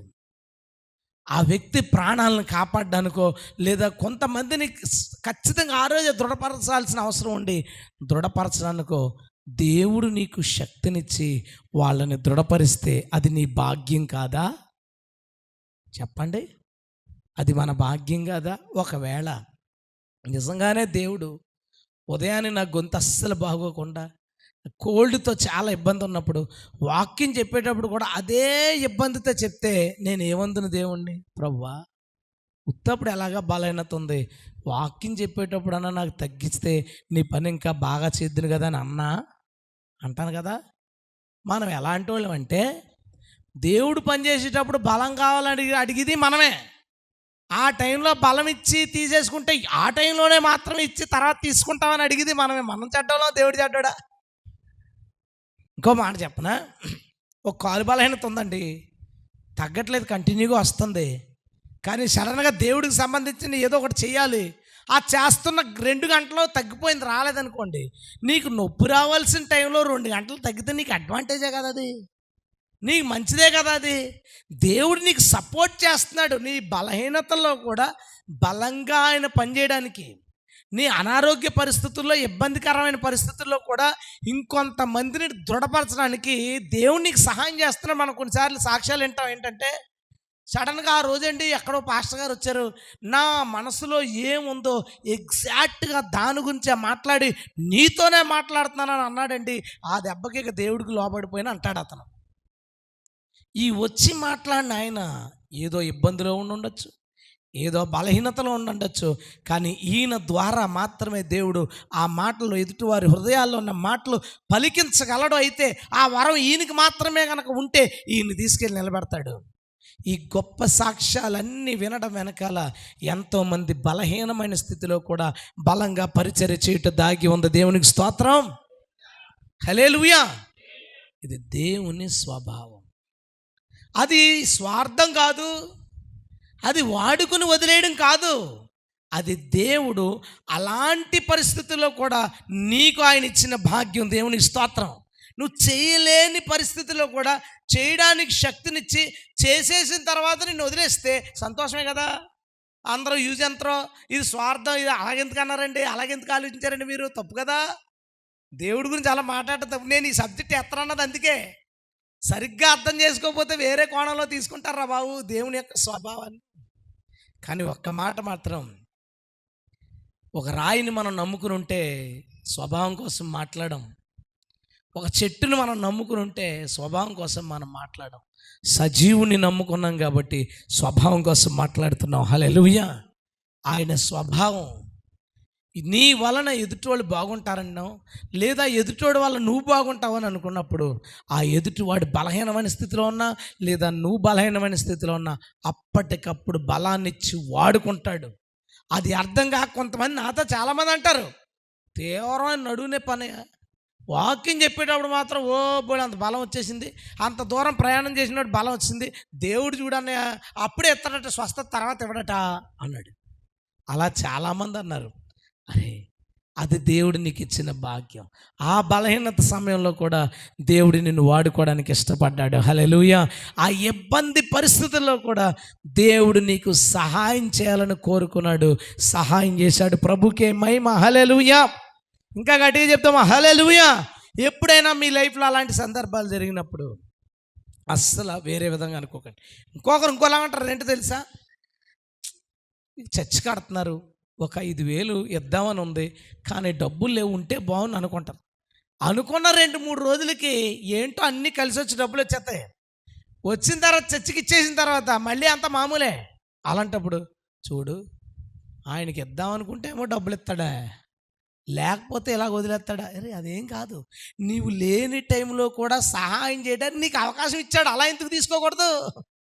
నీకు లేని టైంలో కూడా అలాగేలాగా చేసి నీవు తిరిగి ఎదుటోళ్ళకి ఇచ్చే స్థాయిలోకి ప్రభు నిన్ను పెడితే అది మనం సంతోషించాల్సిన విషయం కదండి. ఇది దేవుని యొక్క స్వభావం. దేవునికి స్తోత్రం. హల్లెలూయా. మళ్ళీ చెప్దాం హల్లెలూయా. తర్వాత మాటకి వెళ్దామండి. ఆరోది ఏంటంటే, ఇప్పుడు మీ ఇంటి పెరట్లో కుక్క వచ్చిందనుకోండి, దాన్ని కొట్టాలనుకున్నప్పుడు నువ్వు ఆ మూలకి ఈ మూలకి వెళ్ళి ఎక్కడో కర్ర ఉంది, ఆ కర్ర పట్టుకున్నావు, లేదా రాయి ఏదో పట్టుకున్నావు, వెళ్ళి దాన్ని కొట్టాం, పోయింది. మళ్ళీ ఏం చేస్తామంటే ఆ కర్ర తీసుకెళ్ళి ఆ మూలను పెడేస్తాం. కానీ దేవుడు ఏంటంటే ఆ కర్ర మూలను పెట్టాడు, పక్కనే పెడతాడు. మీకు అర్థం లేదు కదా. దేవుడు ఎప్పుడైనా ఎవరినైనా దేంతోనైనా కొడితే ఆ కొట్టిన దానిని దూరంగా పెట్టడు, దగ్గరగా నీ పక్కనే పెడతాడు. అంటే మళ్ళీ అర్థం లేదు కదా, చెప్తా. ఒక వ్యక్తి సరిగా ప్రభుతో లేడుగా, కుదురుగా లేడాడు, లేదా ఆమె సరిగ్గా లేదు. అందుకని దేవుడు ఒక తీవ్రమైన నడువు నొప్పితో కొట్టాడు. ఆ నడువు నొప్పి వచ్చేస్తుంటే కొన్ని రోజులు సాతాను తిట్టుకుంది, కొన్ని రోజులేమో వాళ్ళ వల్ల వీళ్ళ వల్ల అనుకుంది, కొన్ని రోజులేమో ట్యాబ్లెట్లకు తిరిగింది, ఎక్స్రేలు స్కానింగ్లు అంతా అయిన తర్వాత కొంతకాలానికి అర్థమైంది, ఇది ఇక్కడెక్కడది కాదు, ఇది పరలోకం నుంచి ప్రభువు పంపించిందని అర్థమవుద్ది. అర్థమైనప్పుడు మోకాలేసి, ప్రభువా నేను పాపం చేశాను, నేను ఈ పొరపాటు చేశాను, నన్ను క్షమించు, నన్ను ఈ పరిస్థితుల్లోంచి విడుదల చేయని ఒప్పుకుంది. ఒప్పుకున్నప్పుడు ప్రభు కృప చూపించి స్వస్థపరిచేశాడు. అంతా బాగానే ఉంది. ఆ తర్వాత చాలా చలాకీగా సంతోషంగా దేవుడు స్వస్థపరిచాడు కాబట్టి తన పని తాను చేసుకుంటా చర్చికి వస్తా వెళ్తూ ఉంది. ఎప్పుడో కొంచెం ఏదో గట్టి పని చేయాల్సి వచ్చింది, చేసినప్పుడు మళ్ళీ ఆ నొప్పి ఒక గంట వస్తుంది. అప్పుడు అనుకుంటుంది, అమ్మా ఇది ఇంకా ఉందా? ఎందుకు ఉందో తెలుసా? ఆ ఉంది అనే విషయం అర్థం అవగానే ఈసారి ఎవరన్నా తిట్టగానే తిడదాం అనుకునేసరికి వద్దులే, కర్ర దగ్గర ఉంది. మళ్ళీ కర్ర తెచ్చి కొంతసేపు టైం స్పెండ్ చేసి కొడతాడు అనుకోకు. ఫస్ట్ టైమే వెయిటింగ్ కొట్టడానికి, ఆగుతాడు, ఆలోచిస్తాడు, చెప్తాడు, అన్నీ చూస్తాడు. ఓ దెబ్బడిన తర్వాత కర్ర పక్కనే ఉంటుంది. నిన్ను దేవుడు దేనితో కొట్టాడో, ఒక శత్రువా ఆడు అక్కడక్కడే తిరుగుతుంటాడు, ఎక్కడికి వెళ్ళాడు. ఎప్పుడు నువ్వు తేడాకుంటే అప్పుడు చిన్న గిల్లి నీ మీద పంపిస్తాడనమాట. మళ్ళీ పెద్ద టైం తీసుకోడు, మళ్ళీ ఇంకో శత్రువుని లేపాలి, ఇదంతా సంగతి అంతా పెట్టుకోడు అనమాట. అంత అలా దగ్గర అలా పెడతాడు. నేను కొంచెం ఓవరు ఇది ఏంటి హైపర్ యాక్టివ్గా ఉంటాను అనమాట. ఈ యాక్టివ్గా ఉన్నప్పుడు మనకి ఏదో ఒకటి లేకపోతే మనకు ఓవర్ చేస్తాను. నాకు తలనొప్పి పెట్టాడు. పెట్టిన తర్వాత నాకు అది అలవాటు అయిపోయింది, బాగానే ఉంది. అంటే మనం ఎక్స్ట్రా చేయడం మానేసాం అనుకోండి, తలనొప్పి వచ్చిన తర్వాత కొంత కంట్రోల్లో అలా ఉన్న తర్వాత అప్పుడప్పుడు సంవత్సరానికి ఒకసారి మంచం మీద నుంచి లేవడానికి కూడా లేకుండా, కొన్నిసార్లు ఒకరోజు, కొన్నిసార్లు 2 రోజులు, కొన్నిసార్లు 3 రోజులు తీవ్రమైన తలనొప్పి వచ్చేది. అంటే లాస్ట్ ఇయర్ రాలేదనుకుంటున్నాను, గుర్తులేదు. మొత్తానికి తీవ్రమైన తలనొప్పి వచ్చేది. ఎందుకు అనుకుంటున్నా? కొట్టిన కర్ర పక్కనే ఉందని నాకు ఒక కన్ఫర్మేషన్. కుదురుగా ఉండరా అబ్బాయి, కర్ర దగ్గరే ఉంది. మీ కర్రల దగ్గర లేవా? నవ్వుతున్నారు. కర్రల దగ్గర లేవా? ఉన్నాయి. దేవుడు నీకు బలహీనత వచ్చినప్పుడు స్వస్థపరుస్తాడే, అది కనపడదు, ఎప్పటికీ తీసేస్తాడు. కానీ నిన్ను కొట్టడానికి నీకు ఏదో ఒకటి పంపిస్తాడు చూసావా, అది ఏదో మూలన నీ బాడీలోనే ఉంటుంది. నేను ఎన్నో మందిని చూశాను, ఆయన ఎంతో ప్రభువుని నమ్ముకుని కూడా చాలా ఘోరమైన జీవితం జీవిస్తే క్యాన్సర్ వచ్చింది అతనికి. ఒప్పుకున్నాడు, విడుదలైపోయింది, స్వస్థ పొందేసుకున్నాడు. ఒక 7 సంవత్సరాలు అనుకుంటా చాలా ఆరోగ్యంగా ఉన్నాడు, మనకి తిరుగులేదు అనుకున్నాడు. మళ్ళీ అదే పాపాన్ని మొదలెట్టాడు, మళ్ళీ అదే క్యాన్సర్ వచ్చింది. క్యాన్సర్ ఎందుకు రావాలి? ఇంకో జబ్బు రావచ్చు కదా.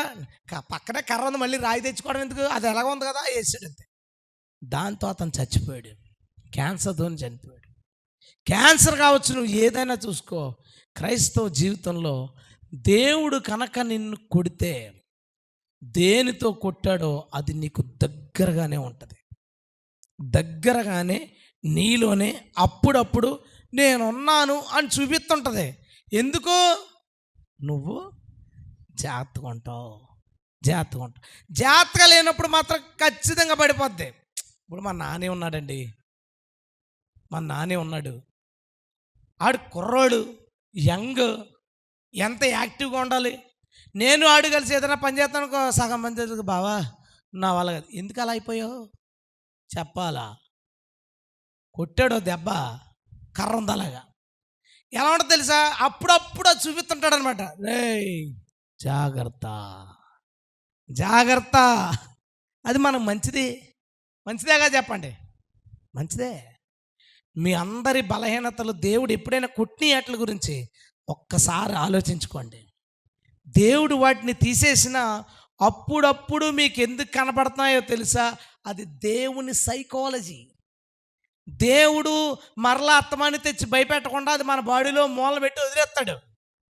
వదిలేసిన తర్వాత పౌలు ప్రార్థన చేసిండు ఒకసారి, ప్రభా ఈ బలహీనత నాకు వద్దు తీసేయని. సమాధానం రాలేదంట. మళ్ళీ బిజీ అయిపోయాడు, అద్భుతాలు, స్వస్థతలు, సరైన స్వస్థత ఏది జరిగిపోతుంది. ఆ రోజు వెళ్ళిపోయాడు ఇంటికి. బయట వాళ్ళకి ఎంత మిరాకిల్ జరిగితే మనకెందుకు జరుగుతానే వేసాడు మోకాళ్ళు. ప్రభువా ఈ బలహీనత నాలోంచి తీసేయి. మళ్ళీ సమాధానం రాలేదు. మూడోసారి గట్టిగా చేశాడట. అప్పుడు దేవుడు ప్రత్యక్షమై, సాతాను నీలోకి రాకుండా దగ్గర పెట్టాను, అది అలా ఉంచు, నా కృప ఉంది కదా నీకు, ఆ కృపతో సాగిపోన్నాడు. ఇక మరెన్నడూ దాన్ని తీసేయమని అడగలేదు. ఎందుకంటే సాతాను భావాలు, సాతాను క్రియలు మనలోకి రాకుండా ఉండడానికి గుమ్మ ముందు సైనికుని పెట్టినట్టు అలా మన బాడీలో పెట్టేసి వదిలేస్తాడనమాట. అర్థమైందా? ఇది దేవుని యొక్క స్వభావాల్లో ఒకటి. కాబట్టి ఎవరైనా దెబ్బతిని సెట్ అయిపోయిన వాళ్ళు ఉంటే చాలా జాగ్రత్తగా ఉండండి, చాలా జాగ్రత్తగా ఉండండి. కొట్టిన కర్ర పక్కనే ఉంది, కొట్టడానికి ఎక్కువ టైం పట్టదు. మనందరం చాలా భయభక్తులు కలిగి జాగ్రత్తగా నివసించుదుముగాక. నెంబర్ 7, 7వది ఏంటంటే, దేవుడు ఏదైనా అద్భుతం చేస్తే ఆ అద్భుతం మీద ఆయనకు సంతకం ఉంటుంది.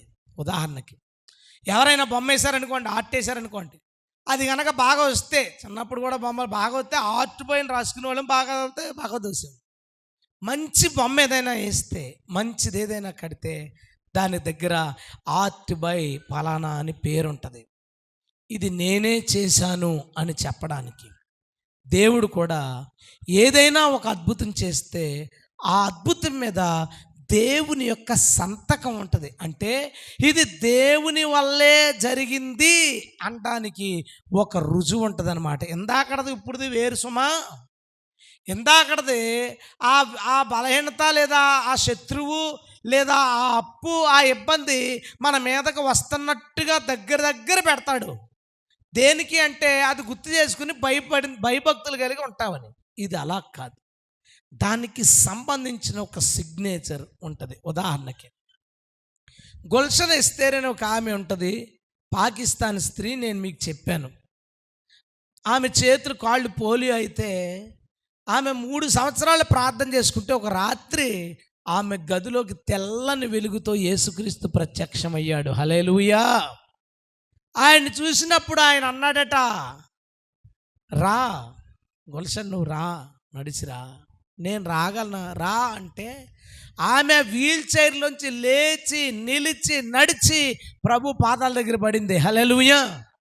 ఆమె నడకల అడుగులు విని లోపలికి ఎవరో దొంగ వచ్చేసాడు, ఈమె నడదు కదా అని తలుపులు తీసేసరికి ఈమె నడుస్తుంది. ఆశ్చర్యపోయారు. ఆమె ఎక్కడికి వెళ్ళి సాక్ష్యం చెప్పినా, చనిపోయారు ఆవిడ రీసెంట్గా, ఆవిడ ఎక్కడికి వెళ్ళి సాక్ష్యం చెప్పినా నల్ల కళ్ళజోడు పెట్టుకుని చెప్పుద్ది. నాకు అర్థం అవలా. నేను అనుకున్నాను, ఎందుకు ఇలాగా ఈవిడ నల్ల కళ్ళజోడు, నాకు అర్థం అవ్వలేదు. ఏంటి ఎందుకు పోనీ స్టైల్కి అయితే వేరే అందంగా ఉన్న కళ్ళజోడు పెట్టుకుంటాను, నల్ల కళ్ళజోడు పెట్టుకుంది. నాకు అర్థం అవ్వలేదు. ఆ తర్వాత బైబిల్ చదువుతుంటే ఒకసారి అపోస్తలుడైన పౌలు అంటాడు, మీకు కనుక సఖ్యమైతే, నాకు చూపు సరిగా లేదు కాబట్టి నా కళ్ళు తీసుకుని మీ కళ్ళు ఇచ్చేద్దాం అనుకున్నారు అంటాడు. అంటే అపోస్తలుడైన పౌలుకి కళ్ళు సరిగ్గా కనబట్లా. ఎందుకు కనబట్టలేదు? దమస్కుకి వెళ్ళే దారిలో గొప్ప వెలుగు చూశాడు. ఎవరైనా ఏంటి నువ్వు నిజంగా వెలుగు చూసావా, కళ్ళు పోయి కళ్ళు వచ్చినంట, రే ఏదన్నా అదే 2, 3 అర్థం అవట్లేదు అన్నాడు అనుకో పౌలు, నిజమే నీ కళ్ళు సరిగ్గా పనిచేయట్లేదు, కారణం వెలుగు చూశాడు.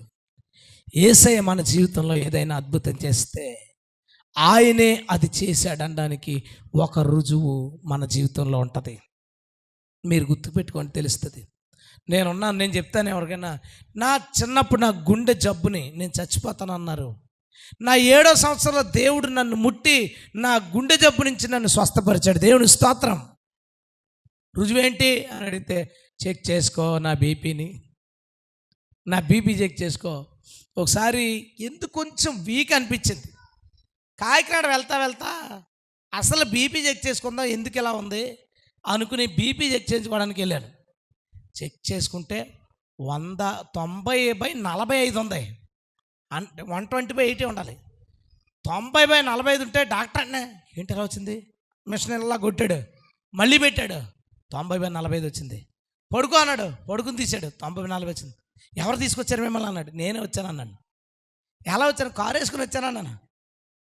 ఏడు 90/45 ఉంటే ఎలా వచ్చావే బాబు నువ్వు, అసలు అంత అలా ఉండకూడదు అని నర్సుని తీసుకొచ్చి నర్సుతో చేస్తాను నేను అన్నాను. డాక్టర్ గారికి చెప్పండి నా బీపీఏ అంత, నా నా నా నార్మల్ 100/60, నార్మల్ 100/60, స్లో కొట్టుకుంటాం అంత. ఎప్పుడైనా జ్వరం గురించి తీయించుకున్నప్పుడు వాళ్ళు ఇది పెడతారు కదా, నోట్లో పెట్టి చూశారు, థర్మామీటర్ పెట్టారు, చూసినప్పుడు ఏంటి 97 చిల్లర ఉంది, జ్వరం కాదంటాడు. కానీ నాకు జ్వరమే, నాకు 96 ఉంటుంది నా బాడీ వేడి, నా బాడీ వేడి తక్కువ ఉంటుంది కాబట్టి 1 డిగ్రీ పెరిగితే అది నాకు జ్వరం, మీకు అది నార్మల్. ఎందుకురా అలా ఉంది, బాడీ టెంపరేచర్ ఎందుకు చల్లగా ఉందంటే ఈ జబ్బు గుండిని దేవుడు బాగు చేసి దాని మీద సంతకం చేశాడు, నువ్వు స్లోగా కొట్టుకో. ఎందుకని అడిగితే ఇది బాగు చేసిన గుండెది, అది తక్కువ సార్లు, అది 60 సార్లు కొడుతుంది.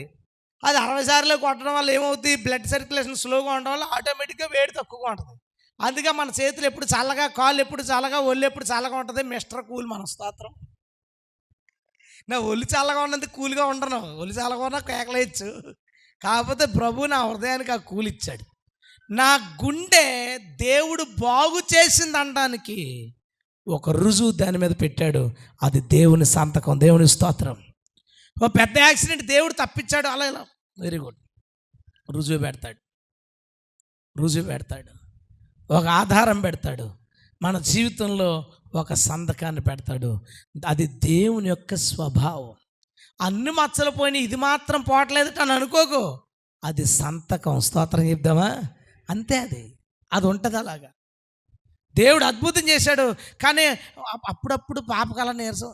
దేవుడు అద్భుతం చేశాడు కదా, పాప కొంచెం ప్రశాంతంగా ఉండాలి, ఎక్కువ అల్లరి చేసేలాగా పెట్టకూడదు, ఎక్కువ ఆడేసుకునేలా పెట్టకూడదు. ఎందుకంటే బాగుపడిన పాప అందరిలాగా ఉందనుకో అందరూ మర్చిపోతారు, అందరిలాగా ఉంటే అందరూ మర్చిపోతారు.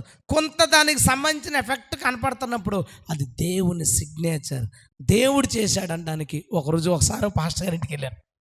చాలా బాగా కట్టాడు ఇల్లు, మంచి కారు, ఓ మూలన CT100 డొక్కుది బండి ఉంది. నేను అన్నాను, ఈ బండి ఎవరిదండి, దీని అందం అంతా పోతుంది, ఎవరు పనిచేసే వ్యక్తిది ఎవరిదనంటే, కాదండి బాబు అది నాదే, దాన్ని బఠానీలోడికి అమ్మేద్దామని అనుకున్నానంటే చాలు, రాత్రికి నాకు దర్శనం వచ్చేద్దా బండి అమ్మద్దాను అన్నాడు. ఇప్పుడు మనం చదివాం కదా, కొంత అర్థమైంది కదా దేవుడు నా మనసు అనుకున్నాను. ఒకప్పుడు నువ్వు దీని మీద తిరిగేవాడిని ఇలాంటి స్థాయికి తీసుకొచ్చానని దేవుడు అక్కడ ఒక సంతకం పెట్టాడు, దేవుని స్తోత్రం. అది నాకు అర్థమైంది, అతనికి అర్థం అవ్వలా. నేను ఇవన్నీ కూడా మీకు ఎందుకు చెప్తున్నానంటే, మీ జీవితాల్లో దేవుడు చేసిన క్రియల్ని, దేవుడు చెయ్యాలనుకున్న క్రియల్ని అర్థం చేసుకోవడానికి. నా జీవితంలో ఇది ఎందుకు జరిగింది, ఓహో ఇందుకు దేవుడు నాతో ఒక మాట చెప్పి ఎందుకు ఆగిపోయాడు, దేవుడు ఒక చిన్నదాన్ని ఎందుకు చెప్పి ఎంత పెద్ద తీసుకెళ్ళాడు, ఇది ఆయన స్వభావం. దేవుణ్ణి అర్థం చేసుకునే కొద్దీ దేవుని దగ్గరికి ఇంకా ముందుకు వెళ్ళచ్చు. అంటారు కదా, పెళ్ళైన కొత్తలో బాగా మాట్లాడుకోండి, ఒకరినొకరు అర్థం చేసుకోండి. బాగా మాట్లాడుకున్నప్పుడు, అర్థం చేసుకున్నప్పుడు ఆ బాండింగ్ ఉంటుంది, స్ట్రాంగ్గా ఉంటుంది. మన దేవుడు ఏంటి, అతని స్వభావం ఏంటి అనేది మనం బాగా అర్థం చేసుకోగలిగితే ఆయనకి ఇంకా దగ్గరగా, ఇంకా క్లోజ్గా ఉండొచ్చు. దేవునికి స్తోత్రం.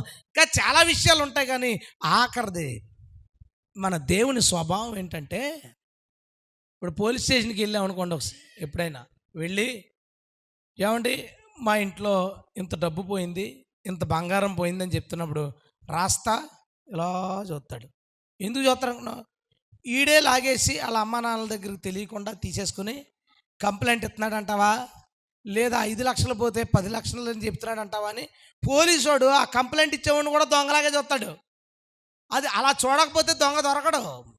మన దేవుడు ఎలాంటోడంటే, ఎవరిని చూసినా సరే వాళ్ళ ముఖాన్ని చూస్తాడు, వాళ్ళలో లోపాలని చూస్తాడు. దేవుని స్వభావం ఏంటంటే, ఎదుటి వాడిలో ప్రతి చిన్న లోపాన్ని కూడా చూస్తాడు. అదైన స్వభావం.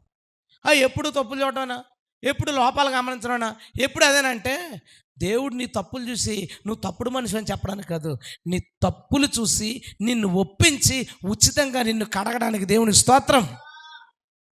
మన రాజమండ్రి దగ్గర ఒక సేవకుడు ఉంటాడు, నాకు చాలా ఇష్టం ఆ సేవకుడు, మన చర్చికి కూడా వచ్చారు. ఆయన మొన్న కలిసి, బ్రదర్ చర్చిలో చిన్న ప్రాబ్లం వచ్చింది, ఒక ఆయన కొంచెం కానుక బాగానే ఇవ్వగలడు అనమాట, అన్ని పనుల్లో చేదోడు వాదుడుగా ఉంటాడు. ఆయన అన్నాడంట ఎవరితోనో, చచ్చి మానేద్దాం అనుకుంటున్నాను ఈ చర్చ్ అని అన్నాడట. నేను అన్నాను కారణం ఏంటండి అన్నాను. కారణం ఏంటంటే అస్తమానం ఇది పాపం అది పాపం, పరిశుద్ధంగా ఉండాలని చెప్తున్నారు, ఇక అదే నా ఆశీర్వాదాల గురించి చెప్పొద్దా అని ఫీల్ అవుతున్నాడటండి అన్నాడు. నేను అన్నాను మరి అన్నీ కలిపి చెప్పొచ్చు కదండి అన్నాను. అన్నీ కలిపే చెప్తున్నానండి, దేవుడు నిన్ను దీవిస్తాడని చెప్పాలంటే నువ్వు బ్రతుకు మార్చుకోరా, దేవుడు దీవిస్తాడని చెప్పాలి కదా, అలా చెప్పకుండా ఎలా చెప్తుండ, మీరైతే అన్నీ కలిపి చెప్పారని చెప్పాను అన్నాడు. సరే అని ఆలోచిస్తుంటే ఆయన అన్నాడు, మీరైతే ఈ సందర్భంలో ఏం చేస్తారండి అన్న. మీకు ఏం చెప్దామని ఆలోచిస్తున్నానండి, నేనైతే మాత్రం చర్చిలో ఉంటే ఉంటాడు లేకపోతే లేడు, దేవుడు నాకు ఏం చెప్తే అది చెప్తాను తప్ప ఎదుటోడికి ఇది నచ్చింది ఇది నచ్చలేదు అది మాత్రం నేను చెప్పనండి. ప్రభు ఏం మాట్లాడితే అది మాట్లాడతాం. ఆ రోజు ఓన్లీ ఆశీర్వాదాల గురించి చెప్పాడు, బ్రహ్మాండంగా చెప్తాం. ఆ రోజు సావగొట్టేమన్నాడు, సావగొట్టేస్తాం, అంతే, ఇంక మన చేతిలో ఏం లేదు. దేవుడు ఏం చెప్తే అది తప్ప ఇంకోటి చేయనండి, కాకపోతే మీకేం చెప్దామని ఆలోచిస్తున్నానంటే ఆయన ఏమన్నాడు, నాకు ఇంకేం చెప్పదు సార్, నాకు అర్థమైంది అన్నట్టు. నాకు అర్థమైందండి. ఏం అర్థమైంది, ఆయన చెప్పుకుంటాడు, ఉంటే ఉంటాడు లేకపోతే మానేస్తాడు. నేను ఆయనతో మాట అన్నాను, ఏ విశ్వాసి మనల్ని పోషించడో, కాబట్టి మనల్ని పోషించే దేవుడే, దేని గురించి పట్టించుకోవద్దు. దేవుని స్తోత్రం. ప్రభు అన్నాడు, ఇర్మియా నీవు వారి తట్టు తిరగకూడదు, వారు నీ తట్టు తిరగాలి, అప్పుడే నువ్వు పడగొట్టజాలని ఇత్తడి ప్రాకారం వలె ఉంటావు అన్నాడు. ఎప్పుడైనా మీరు నా ప్రసంగాల వైపు తిరగాలి, మీరు నా బోధల వైపు తిరగాలి, కానీ ఇది చెప్తే బాగుంటుందేమో పాస్టర్ గారు అంటే నేను అది చెప్పి, ఏ అత్తమానిదినో 4 జోకులు చెప్తే బాగుంటుందంటే జోకులు చెప్పి నేనైనా మీకు పని అనుకుంటున్నారేంటి? దేవుని సేవకులు మేము, దేవుని స్తోత్రం. దేవుడు ఏం చెప్తే చెప్తాం, మీకు నచ్చిన వాళ్ళు నచ్చితే ఉంటారు, నచ్చకపోతే ఉండరు, మన చేతుల్లో లేదు. కాకపోతే దాన్ని బాగా చెప్తాం అంతే చెప్పడానికి. నేను ఆయనతో అదే చెప్పాను, దేవుడు ఎల్లప్పుడూ నీలో తప్పుల్ని వెతుకుతాడు, చూస్తాడు. ఎందుకంటే ఆయన ఎల్లప్పుడూ నీలో పరిశుద్ధత కోరుకుంటాడు. హల్లెలూయా. ఎందుకంటే పాపం నిన్ను నశింపజేస్తుంది కాబట్టి. డాక్టర్ దగ్గరికి వెళ్ళినప్పుడు బ్లడ్ టెస్టులు, స్కానింగ్లు, ఎక్స్రేలు అన్నీ రాసి పాడేశాడు. ఎందుకు ఇన్ని రాసాడు అనుకుంటాడు, ఎందుకు ఇంత డబ్బులు, నీరసంగా ఉందని వెళ్ళాను, తుమ్ములు వస్తున్నాయని వెళ్ళాను, దానికి ఇన్నెందుకు రాసేయాలి అని కుండుకున్నాడు. ఎక్స్రే స్కానింగ్లు అన్నీ వచ్చిన లోపల ఎక్కడో ఏదో ప్రాబ్లం ఉంది అనేది బయటకు వచ్చింది. అప్పుడు ఏమంటాడు, అయ్యి బాబా డాక్టర్ గారండి, అది రాయకపోతే అది లోపల ఉండిపోయి పెరిగిపోయి చచ్చిపోతుందంట, ఆ కాయ పెద్దదైపోయి క్యాన్సర్ అయిపోయిందంట, డాక్టర్ గారు టెస్టుల వల్ల దొరికింది. అప్పుడు డాక్టర్ మంచోడు, మేము చెడ్డోళ్ళమా? డాక్టర్ మంచోడు, నీలో లోపం, నీ ఆరోగ్యంలో ఉన్న లోపాన్ని బయటకు తీసుకొస్తే డాక్టర్ మంచోడు, నీ ఆత్మలో ఉన్న లోపాన్ని బయటకు తీసుకొస్తే దేవుడు చెడ్డోడు అయిపోయాడా? దేవుడు ఎల్లప్పుడూ నీలో పవిత్రత కోరుకుంటాడు, సంపూర్ణత కోరుకుంటాడు. నువ్వు పరిశుద్ధంగా ఉండడం కోసం బోధిస్తాడు, నువ్వు పరిశుద్ధంగా ఉండడం కోసం ఒప్పిస్తాడు. నీ తప్పులు చెప్పి వదిలేశాడా? లేదు కదా. నీలో ఉండి ఒప్పించి వదిలేశాడా? కాదు కదా. నీ పాపాలకి ఆయనే ప్రాయశ్చిత్తం చేశాడు. హల్లెలూయా. ఏమడిగాడు? ఏం అడగలా. ఆయన నీ పాపాలకు అడగడానికి ఏం అడగలా. ఆయన రక్తం ఉచితం. హల్లెలూయా. ఆయన శరీరం ఉచితం.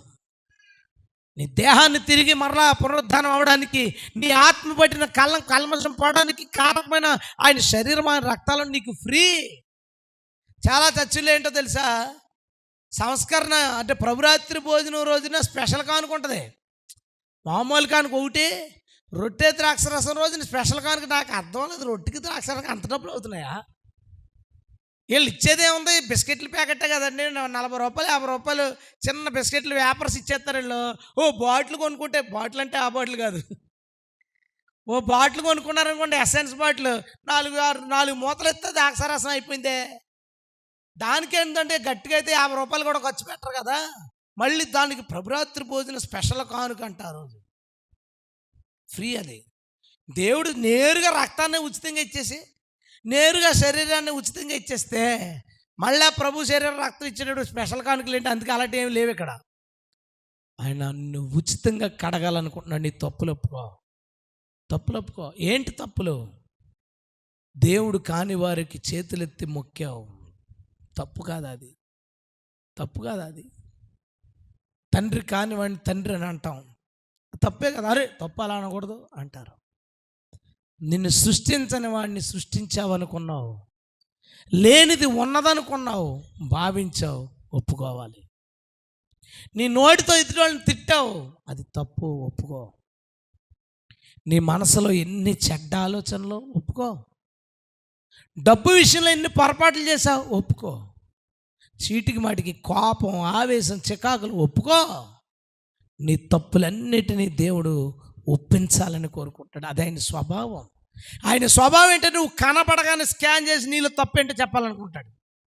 ఎప్పుడైనా ప్రవచనం వచ్చినప్పుడు మనం అంతా మంచిగా రావాలి, అంతా మంచిగా రావాలి, ఏ తప్పులు చెప్పకూడదా నీలో తప్పుల్ని? నీలో లోపాలు ఎప్పుడైతే దేవుడు చెప్తాడో అదే నీకు మంచిది, అదే నీకు మంచిది. నువ్వు దాన్ని ఒప్పుకోవడానికి అవకాశం ఉంటుంది.